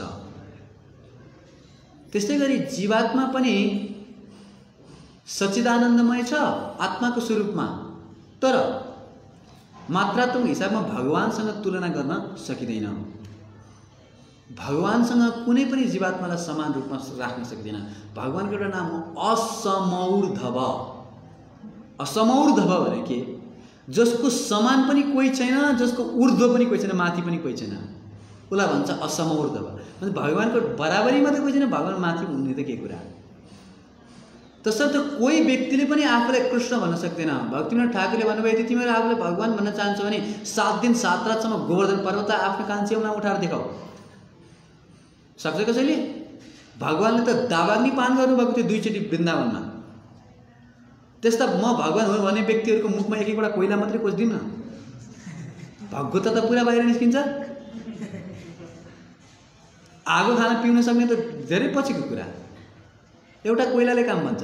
अरे कोइलाको केही कुरा तात्ता त उम्लिँदै गरेको खिचडी हाल्दा त जिब्रो पोल्छ। कोइलाको त धेरै पछिको कुरा। तर उहाँले यसरी के गर्नुभयो? चेतावनी दिनुभयो, सावधानी दिनुभयो, तर मानेनन्। अनि भक्तिविनोद ठाकुरले के गर्नुभयो? आफ्ना डिस्ट्रिक्ट म्याजिस्ट्रेट हुनुहुन्थ्यो नि त, त्यस कारणले पुलिसलाई बोलाएर यसलाई जेलमा हाल्नुपर्छ भनेर के गर्नुभयो? पुलिसलाई समातेर त्यसलाई जेलमा हालिदिनु भयो। तर जेलमा हालिदिने बित्तिकै उसले जेलभित्रबाट आफ्नो कालो जादुद्वारा भक्तिविनोद ठाकुरलाई बिरामी बनायो। पहिला त उहाँको पत्नी बिरामी हुनुभयो र उहाँको छोराछोरीहरू पनि बिरामी भयो। एकदमै श्रीकृष्ण मरणासन अवस्थामा हुनुहुन्थ्यो र जुन दिनमा चाहिँ उसको फैसला हुनेवाला थियो, जज पनि उहाँ हुनुहुन्थ्यो भक्तिविनोद ठाकुरले। त्यस कारणले यस्तो बिरामी कि उसले के भने, यो तिमीहरूले मलाई जेलबाट निकाल्दै म तिमीहरूको सबै बिरामी ठिक गरिदिन्छु। तर भक्तिविनोद ठाकुर हार खानेवाला हुनुहुन्थेन। कुनै पनि जीवलाई म कृष्ण हो भनेर कदापि साबित हुन दिनेवाला छैन। बरु मेरो ज्यानै किन नजाओस्, आफ्नो ज्यान बाजीमा लगाएर भए पनि म यो कुरा गर्छु। तर भक्तिविनोद ठाकुरले यति बिरामी बनाइदिए कि उहाँ चाहिँ त्यो जुन फैसला दिन जाने दिन छ कोर्टमा, त्यो दिनमा त खाटबाट उठ्न नसक्ने अवस्थामा पुग्नु भयो उसको त्यो जादुको कारणले गर्दाखेरि। अनि भक्तिविनोद ठाकुरले के भन्नुभयो त भन्दाखेरि, मलाई पाल्कीमा हालेर उठाएर लिएर भए पनि त्यहाँ लिएर जाऊ, म जसरी भए पनि त्यहाँ जजमेन्ट दिन्छु, यसलाई त दण्ड मिल्नै पर्छ। र कोर्टमा गएर उहाँले त्यो मरणासन्न अवस्थामा उहाँको मृत्यु हुन लागिसकेको थियो, त्यस्तो समयमा पनि गएर कोर्टमा गएर जजमेन्ट दिनुभयो, यसलाई जेलमा हाल्नुपर्छ, यसको सारा कालाकर्तलाई सबै समाजमा ल्याउनुपर्छ र कुनै पनि जीवात्माहरूलाई चाहिँ कहिले पनि यो भगवान कोही व्यक्ति बन्न सक्छ भन्ने कुरा धारणालाई समाजमा स्थापित हुन दिन्न भनेर फैसला गर्नुभयो। जेलमा हालिदिनु भयो र जेलमा हालिदिएपछि उहाँले के गर्नुभयो? यसको कपाल काटिदियो, जटा बनाएर राखेको थियो नि त, किनकि यस्तो तान्त्रिकहरूको, यस्तो सिद्धि प्राप्त व्यक्तिहरूको शक्ति उनीहरूको जटामा हुन्छ। र अङ्ग्रेज सरकारको मद्दतद्वारा उहाँले के गर्नुभयो त भन्दाखेरि, त्यो 20 किसिमको के दिनुभयो? जटालाई काटिदिनु भयो। र जटा काट्ने बित्तिकै ऊ पागल भयो, उसको शक्ति सबै हरायो र उसले केही पनि गर्न सकेन। र यसरी भक्तिविनोद ठाकुरले चाहिँ कृष्ण भक्तिको श्री चैतन्य महाप्रभुको सच्चा अभियानको के गर्नुभयो? पुनस्थापना गर्नुभएको छ। उहाँकै कारणले गर्दाखेरि महाप्रभुको वास्तविक, त्यतिकै नत्र त के भइसकेको थियो भने त्यस समयमा यो अपसम्प्रदायहरूको कारणले गर्दाखेरि कसैले म गौडीय वैष्णव हो भन्यो भनेदेखि मान्छेहरूले के गर्थे? गिरेको नजरले हेर्थे क्या। यिनीहरू भनेको के हो? भक्ति गर्ने नाममा चाहिने नचाहिने काम गर्ने व्यक्तिहरू भनेर कृष्ण भक्तलाई त्यस्तो दृष्टिकोणले हेर्ने अवस्था आइसकेको थियो। तर फेरि त्यो कृष्ण भक्तिको वास्तविक परिस्थिति के हो, वास्तविक अवस्था के हो भन्ने कुरालाई सबैको रूपमा अगाडि प्रकट गरेर लिएर आउनुभयो भक्तिविनोद ठाकुरले। र कयौँ भजनहरू लेख्नु भएको छ। हामीहरूको जुन नित्य दिनमा पनि हामीले जुन भजनहरू गाउँछौँ त्यसमध्ये म्याक्सिमम भक्तिविनोद ठाकुरले गाएको भजनहरू छ, जसमध्ये यशोमती नन्दन दिउँसोको रातको आरतीमा हामीले गाउँछौँ नि, होइन? भक्तिविनोद ठाकुरले गाउनुभएको। अनि बेलुकाको सन्ध्या आरती त भक्ति विनोदा देखे गौरा र सम्पदा, चैतन्य महाप्रभुको गौरलीलाको प्रकटीकरण, त्यसपछि नभएर हरिनाम चिन्तामणि उहाँले लेख्नुभएको ग्रन्थ, जसमा हरिदास ठाकुर र श्री चैतन्य महाप्रभुको संवाद छ। त्यसपछि नवद्वीप धाम महात्म्य, जसमा जीव गोस्वामी र नित्यानन्द प्रभुको संवादको माध्यमबाट सम्पूर्ण नवद्वीप धामको प्राकट्य श्री भक्तिविनोद ठाकुरले हामीलाई गराउनु भयो। र त्यसकारणले भनिन्छ कि गुरुदम ग्रन्थदम गौर नामदम धामदम मुदा भक्तिदम भूरिदम वन्दे भक्ति विनोदकम सदा। भक्तिविनोद ठाकुरले हामीलाई गुरु दिनुभयो, गुरुदम। भक्ति शास्त्री ठाकुरको शिष्यले रचना गर्नुभएको श्लोक भन्छ हामीलाई गुरुदेव दिनुभयो भक्तिविनोद ठाकुरले, गुरुदम। र ग्रन्थदम, अनेक ग्रन्थहरू दिनुभयो श्री चैतन्य महाप्रभुको प्रकाशनको लागि। यो चैतन्य चरितामृत पनि हराइसकेको थियो। भक्तिविनोद ठाकुर दीक्षित भएपछि खोजेर कति मिहिनेत गरेपछि चैतन्य चरितामृतको एक कपी पाउनुभयो भनेर भन्नुहुन्छ। गुरुदम ग्रन्थदम गौरधामदम, श्री चैतन्य महाप्रभुको धाम दिनुभयो। महाप्रभुको धाम कहाँ हो भन्ने कुरामा विवाद थियो, किनकि जब बाढी आयो गङ्गामा, कता थियो नवद्वीप, कता हो महाप्रभुको जन्मस्थान हो, कहाँ कसैलाई केही थाहा थिएन। तर जलङ्गी पारिपट्टि आफ्नो स्वानन्द सुखदा कुञ्जमा भक्तिविनोद ठाकुर बसेर जप गरिरहेको थियो। उहाँले अचानक देख्नुभयो कि पर तुलसीको मोठनिर एउटा के दिव्य प्रकाश आइरहेको छ र निश्चित रूपले यही नै के हो, श्री चैतन्य महाप्रभुको जन्मस्थान हो भन्ने कुरा उहाँलाई ज्ञात भयो। श्री चैतन्य महाप्रभुले उहाँलाई दिव्य दृष्टि प्रदान गर्नुभयो र जलङ्गी पारीबाट उहाँले महाप्रभुको जन्मस्थान देख्नुभयो। तर साधारण व्यक्तिले मान्नेवाला थिएनन्। यसको लागि त कुनै बाबाजीले बल्ल घोषणा गरेपछि बल्ल यो सिद्ध हुन्छ। अनि के गर्ने त भन्दा उहाँले आफ्नो गुरुदेव जगन्नाथ दास बाबाजी महाराजलाई गएर प्रार्थना गर्नुभयो, हे गुरुदेव, हजुरले चाहिँ श्री चैतन्य महाप्रभुको धामको वास्तविक प्राकटीकरण यसैले उहाँले गरिसक्नु भएको छ। भक्तिविनोद ठाकुर कहाँ हो भने थाहा छ, तर पनि जब गुरु साधु र शास्त्रले सहमति दिनुहुन्छ तब कुरालाई एक्सेप्ट गर्न सकिन्छ। यो त्रिकुटीमा हाम्रो शब्द अड्डिएको छ हैन। गुरु साधु शास्त्र वाक्य तिनै करिया ऐक्य, यो तीनटा कुरामा हामीले दृढ विश्वास राख्नुपर्छ। तसर्थ उहाँले के गर्नुभयो, जगन्नाथ दास बाबाजी हिँड्न सक्नुहुन्थेन, कुप्री पर्नु भएको त्यो फोटो त तपाईँले देख्नुभएकै छ पछाडि पुग्छ। र उहाँ बोल्न पनि आउँछ, केवल हरिनाम मात्रै जप गर्नुहुन्थ्यो। र उहाँलाई के गर्नुभयो, भक्तिविनोद ठाकुरले आफ्ना शिष्यहरूद्वारा एउटा बास्केटमा राखेर, टोकरीमा राखेर टाउकोमाथि बोकेर जगन्नाथ दास बाबाजी महाराजलाई बोकेर लिएर आउनुभयो। र जसै चैतन्य महाप्रभुको जन्मस्थानमा आइपुग्नुभयो उहाँहरू, जगन्नाथ दास बाबाजी महाराज 100 कति वर्ष समथिङ छ है, मैले ठ्याक्कै एक्ज्याक्ट भन्न सकिनँ, 100 समथिङ वर्ष हुनुहुन्थ्यो। र त्यहाँ बास्केटमाथि त्यो हल्लिन पनि नसक्ने, कुप्रो गरेर बस्नुभएको, नाम मात्रै जप्न सक्ने जगन्नाथ दास बाबाजी महाराज जसै चैतन्य महाप्रभुको जन्मस्थानमा पुग्नुभयो, अचानक उहाँ त्यो बास्केटबाट उफ्रेर गौर हरि प्रेमानन्दे भनेर उफ्रेर माथि निस्किनु भयो र हरे कृष्ण महामन्त्रको कीर्तन गर्न थाल्नुभयो। र यसरी के भयो, श्री चैतन्य महाप्रभुको धामको प्राकट्य भयो।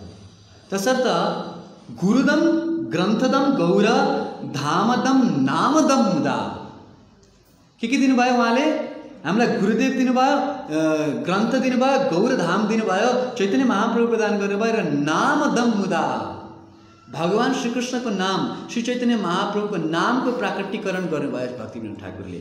जसलाई भन्छ नाम हट्ट भन्छ नि, नाम हट्ट, जुनको सुरुवात त सुरुमा नित्यानन्द प्रभुले गर्नुभएको थियो। नदिया गोद्रुमे नित्यानन्द महाजन पातियाचे नाम हट्ट जीवेर कारण। त्यो नित्यानन्द प्रभुले सुरु गर्नुभएको नाम हाट कहाँ छ, सुरभि कुञ्ज त्यो नामे हाट खुले चाहिँ त्यो भक्तिविनोद ठाकुरको घरकै छेउमा छ। त्यहाँबाट 2-3 मिनट लाग्छ भक्तिविनोद ठाकुरको सुरभि कुञ्ज जानको लागि। र त्यहीँ बसेर उहाँले के गर्नुभयो, यो नाम हाटलाई पुनस्थापना गर्नुभयो र मोडर्न संसारमा, मोडर्न दुनियाँमा यो नाम हाटलाई कसरी, नित्यानन्द प्रभुले खोल्नुभएको नाम हाटलाई कसरी संसारभरि फैलाउन सकिन्छ त्यसको मास्टर माइन्ड प्लान बनाउनु भयो भक्तिविनोद ठाकुरले। र त्यस समयमा उहाँले इङ्ग्लिसमा एउटा पुस्तक लेख्नु भएको थियो, life and percepts of Lord Chaitanya. र त्यो लेख्नु मात्रै भएन, उहाँले विदेशमा समेत त्यो पुस्तक पठाइसक्नु भएको थियो। किनकि त्यतिखेर नै उहाँले के गर्नुभएको थियो, यो कृष्ण भावनामृत अभियान सारा विश्वभरि फैलिन्छ र सम्पूर्ण देश विदेशका व्यक्तिहरू मायापुर धाममा आएर African, American, Chinese, Japanese, German सबै व्यक्तिहरू आएर के गर्नेछन्, जय सच्चिदानन्द गौर हरि भन्दै यो मायापुर धाममा नाच्नेछन् भनेर भविष्यवाणी गर्नुभयो भक्तिविनोद ठाकुरले।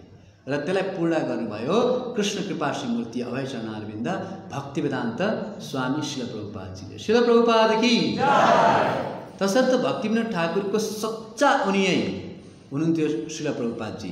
र उहाँले पनि निर्विशेष शून्यवादी पाश्चात्य देशतारी, जसरी चाहिँ भक्तिविनोद ठाकुरले अलग अलग व्यक्तिहरूलाई चाहिँ के गर्नुभयो, अपसम्प्रदायहरूको नाश गर्नुभयो, त्यस्तै गरी निर्विशेषवादको, शून्यवादको सम्पूर्ण पाश्चात्य जगतलाई उद्धार गर्नुभयो शिल प्रभुपादजीले। र भक्तिविनोद ठाकुरले आफ्नो युवा अवस्था त यसरी बिताउनु भयो। र जगन्नाथपुरीमा उहाँले केही समय त यता नवद्वीप धाममा बस्नुहुन्थ्यो, त्यसबाहेक उहाँ चाहिँ आफ्ना सम्पूर्ण ग्रन्थहरू लेखिसकेपछि जगन्नाथपुरीमा निवास गर्नुहुन्थ्यो।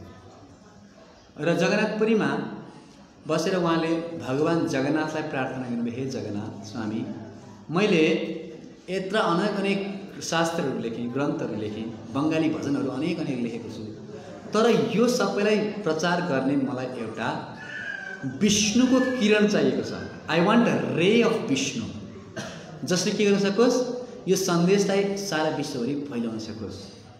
र उहाँले जगन्नाथको मन्दिरको छेउमा जुन चाहिँ पार्वती देवीको मन्दिर छ, त्यसलाई विमला देवी मन्दिर भन्छ, जुन विमला देवीको कृपाले गर्दा हामीले जगन्नाथ महाप्रसाद दर्शन गर्न पाएका छौँ। उहाँ विमला देवीलाई प्रार्थना गर्नुभएको थियो र विमला देवीको कृपाले गर्दाखेरि उहाँको घरमा त्यो विष्णुको किरणको जन्म भयो, जसको नाम थियो विमला प्रसाद। र भक्तिविनोद ठाकुरको अनेक पुत्रहरूमध्ये सर्वोत्कृष्ट पुत्रको रूपमा उहाँ चाहिँ उत्कृष्ट पुत्रको रूपमा हुनुहुन्थ्यो, त्यसलाई विमला प्रसाद। जसै उहाँले जन्म लिनुभयो, जन्म लिएको केही दिनमै रथयात्रा थियो, अथवा जन्म लिने समयमा पनि उहाँको वरिपरि त के भएको थियो अरे भन्दाखेरि उहाँको जुन अम्बेलिकल कर्ड हुन्छ नि, के भन्छ नेपालीमा, नाल, नाल है, माताको गर्भसँग जोडिने नाल, त्यो नाल नै उहाँको शरीरमा चाहिँ जन्यो जसरी बेरिएर आउनुभयो थियो जन्म लिँदाखेरि। भनेको जन्मजात ब्राह्मण चेला भन्छ, नत्र त जन्मना जायते शूद्र संस्कार द्विज उच्यते, वेद पठेत भवेत विप्रो ब्रह्म जानाति ब्राह्मण। नत्र त जन्मले सबै शूद्र हो, संस्कारद्वारा ब्राह्मण बन्ने हो होइन। तर उहाँ चाहिँ जन्मजात ब्राह्मण हुनुहुन्थ्यो। र उहाँले नै पछि गएर भक्तिविनोद ठाकुरले ब्राह्मण र वैष्णवको सभामा जुन चाहिँ गएर वैष्णवको स्थापना गर्नुपर्ने थियो, त्यहाँ गएर विमल प्रसादले नै के भन्नुभयो, वैष्णवको सर्वोच्चतालाई प्रकाशित गरिदिनु भयो, सम्पूर्ण विद्वानहरूलाई पराजित गरिदिनु भयो र वैष्णव कति महान छन् भन्ने कुरालाई प्राकट्य गरिदिनु भयो। र मैले भने कि जन्म लिएको केही समयभित्रै नै उहाँ चाहिँ जगन्नाथपुरीमा हुनुहुन्थ्यो। र त्यस समयमा त्यहाँ जगन्नाथकै गजपति राजा, जो उडिसाको राजा, राजाले नै त्यहाँ घोटाला गरेर जगन्नाथको 80,000 रुपियाँ खाएको रहेछ है, मन्दिरको पैसा 80,000 रुपियाँ। भक्तिविनोद ठाकुरलाई यो जानकारी भएछ र उहाँले के गर्नुभयो, यो राजालाई यसको पनिसमेन्ट दिनुपर्छ। र यो 80,000 भने त्यतिखेर एकदमै धेरै हो कि, अहिले हामीलाई 80,000 भन्ने जस्तो लाग्न सक्छ होइन। त्यतिखेर त्यतिखेरको के गरिरहेको न, आजभन्दा केही वर्ष अगाडि नै हाम्रो एकजना भक्तले भन्नुहुन्थ्यो, उहाँको बुवाले काठमाडौँमा फर्स्ट टाइम आउँदाखेरि जग्गाको दाम 900 रुपियाँ रोपनी थियो अरे। 900 रुपियाँ भयो नि 1 रोपनी जग्गा आउँथ्यो। त्यतिखेर 80,000 त्यो पनि आइसी होइन। अब तपाईँ हिसाब किताब लगाउनु त्यत्रो पैसा खाएको कुरा चाहिँ उहाँले के भन्नुभयो, यो राजालाई हामीले के गर्नुपर्छ, दण्ड गर्नुपर्छ भनेर उहाँले राजासँग पनि के गर्नुभयो, ब्रिटिस गभर्मेन्टको सहायता लिएर राजालाई पनि पनिसमेन्ट दिलाउनु भयो। र त्यो सब पैसा निकालेर वैष्णव भोजन गरेर जगन्नाथको के सामानहरू किन्न लगाउनु भयो, के गर्नु भयो, सबै उहाँले राजालाई समेत छोड्नु भएन। भन्नु खोजेको, जब भक्तिको स्थापनाको सिद्धान्तको कुरा आउँछ तब एकदमै सशक्त रूपमा अगाडि हुनुहुन्थ्यो।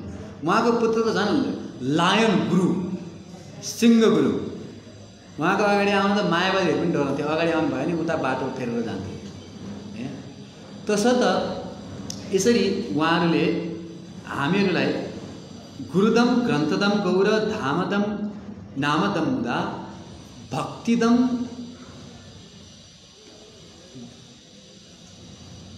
भूरिदम वन्दे, उहाँले हामीलाई भक्ति दिनुभयो। भक्तिको बारेमा जुन हामीलाई थाहा पनि थिएन, ज्ञान पनि थिएन, त्यस्तो भक्तिको प्रकाशन गरिदिनु भयो श्री भक्तिविनोद ठाकुरले।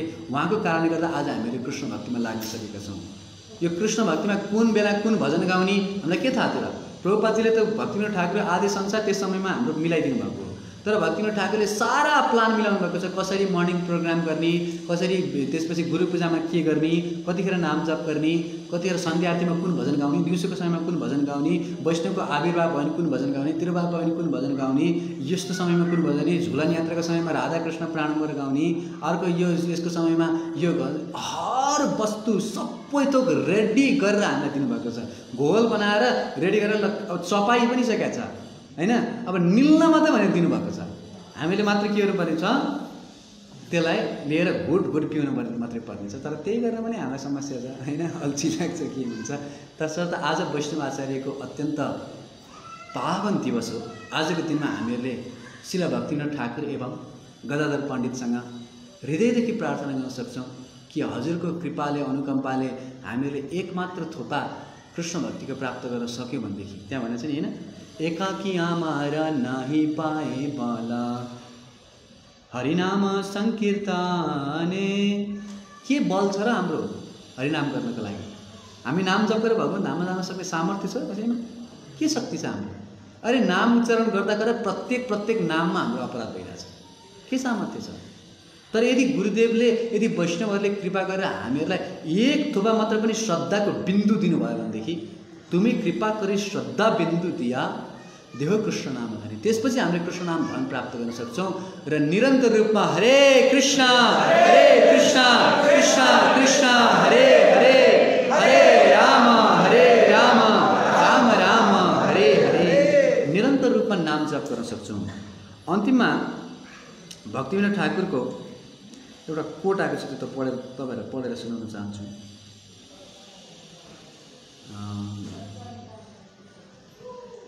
एकचोटिको समयमा विष्णुजन स्वामी महाराजले प्रभुपादजीलाई सोध्नु भएको छ,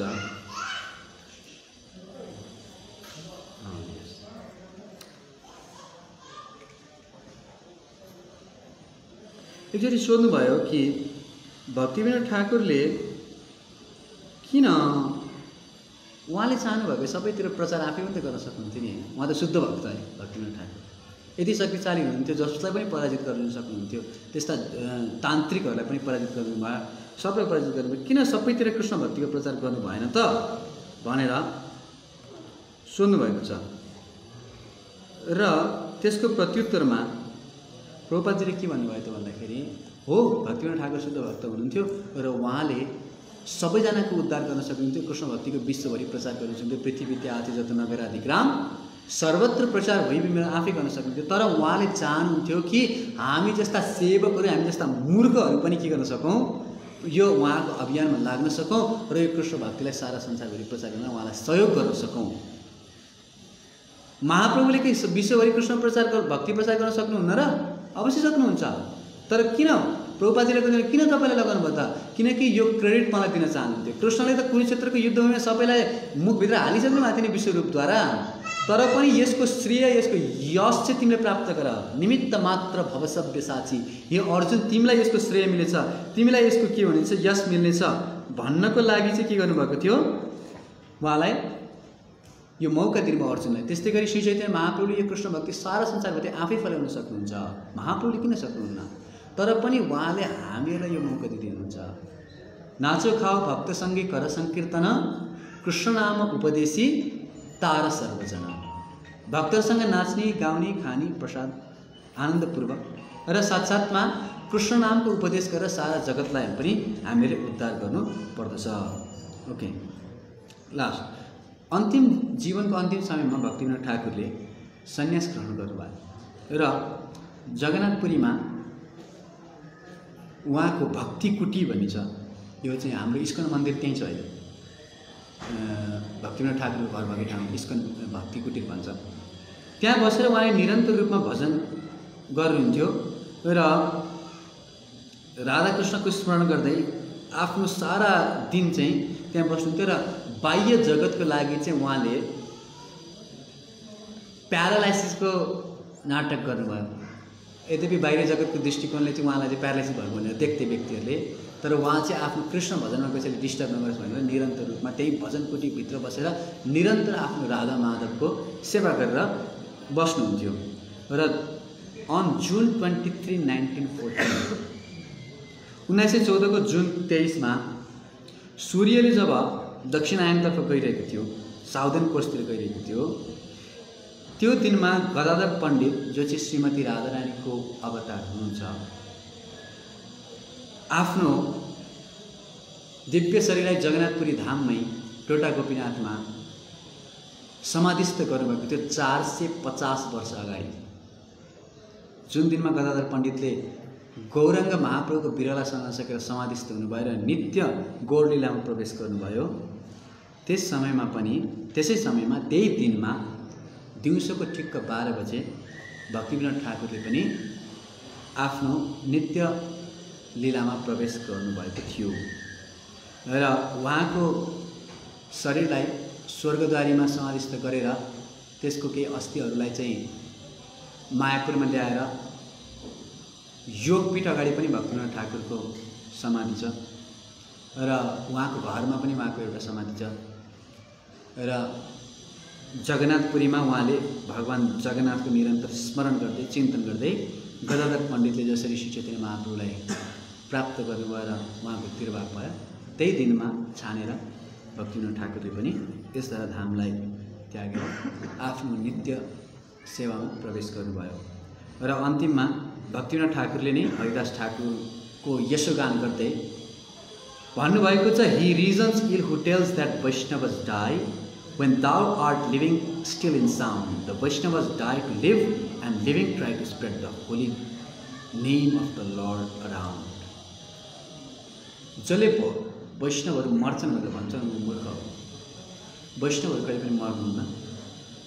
उहाँहरू त यो संसारबाट अप्रकट हुनुहुन्छ र अप्रकट भए तापनि जीवित हुनुहुन्छ, हर समय जीवित हुनुहुन्छ। उहाँको शास्त्रको माध्यमबाट, उहाँको ग्रन्थको माध्यमबाट, उहाँको वाणीको माध्यमबाट आजको दिनमा पनि हामीले भक्तिविनोद ठाकुरको भजनहरूको माध्यमबाट, उहाँका पुस्तकहरूको माध्यमबाट उहाँको सत्सङ्गलाई, उहाँको एसोसिएसनलाई प्राप्त गर्न सक्छौँ र उहाँमा जुन शक्ति थियो, जुन कृष्ण भक्ति थियो, कृष्ण प्रेम थियो, त्यसलाई हामीहरूले त्यही ग्रन्थहरूको माध्यमबाट, त्यही भजनहरूको माध्यमबाट भक्तिविनोद ठाकुरको सुन्दर सङ्गलाई प्राप्त गर्न सक्छौँ र उहाँहरू जीवित हुनुहुन्छ त्यसको आधारमा।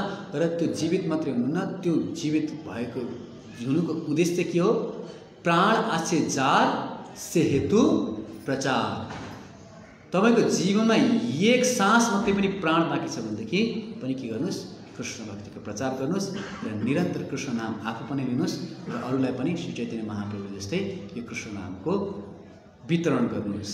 हरे कृष्ण कृष्ण कृष्ण हरे हरे, हरे राम राम राम हरे हरे। भक्तिविनोद ठाकुर की, गदाधर पंडित की, श्रील प्रभुपाद की, स्वामित गौर भक्त वृंद की, निताय गौर हरि प्रेमानंदी।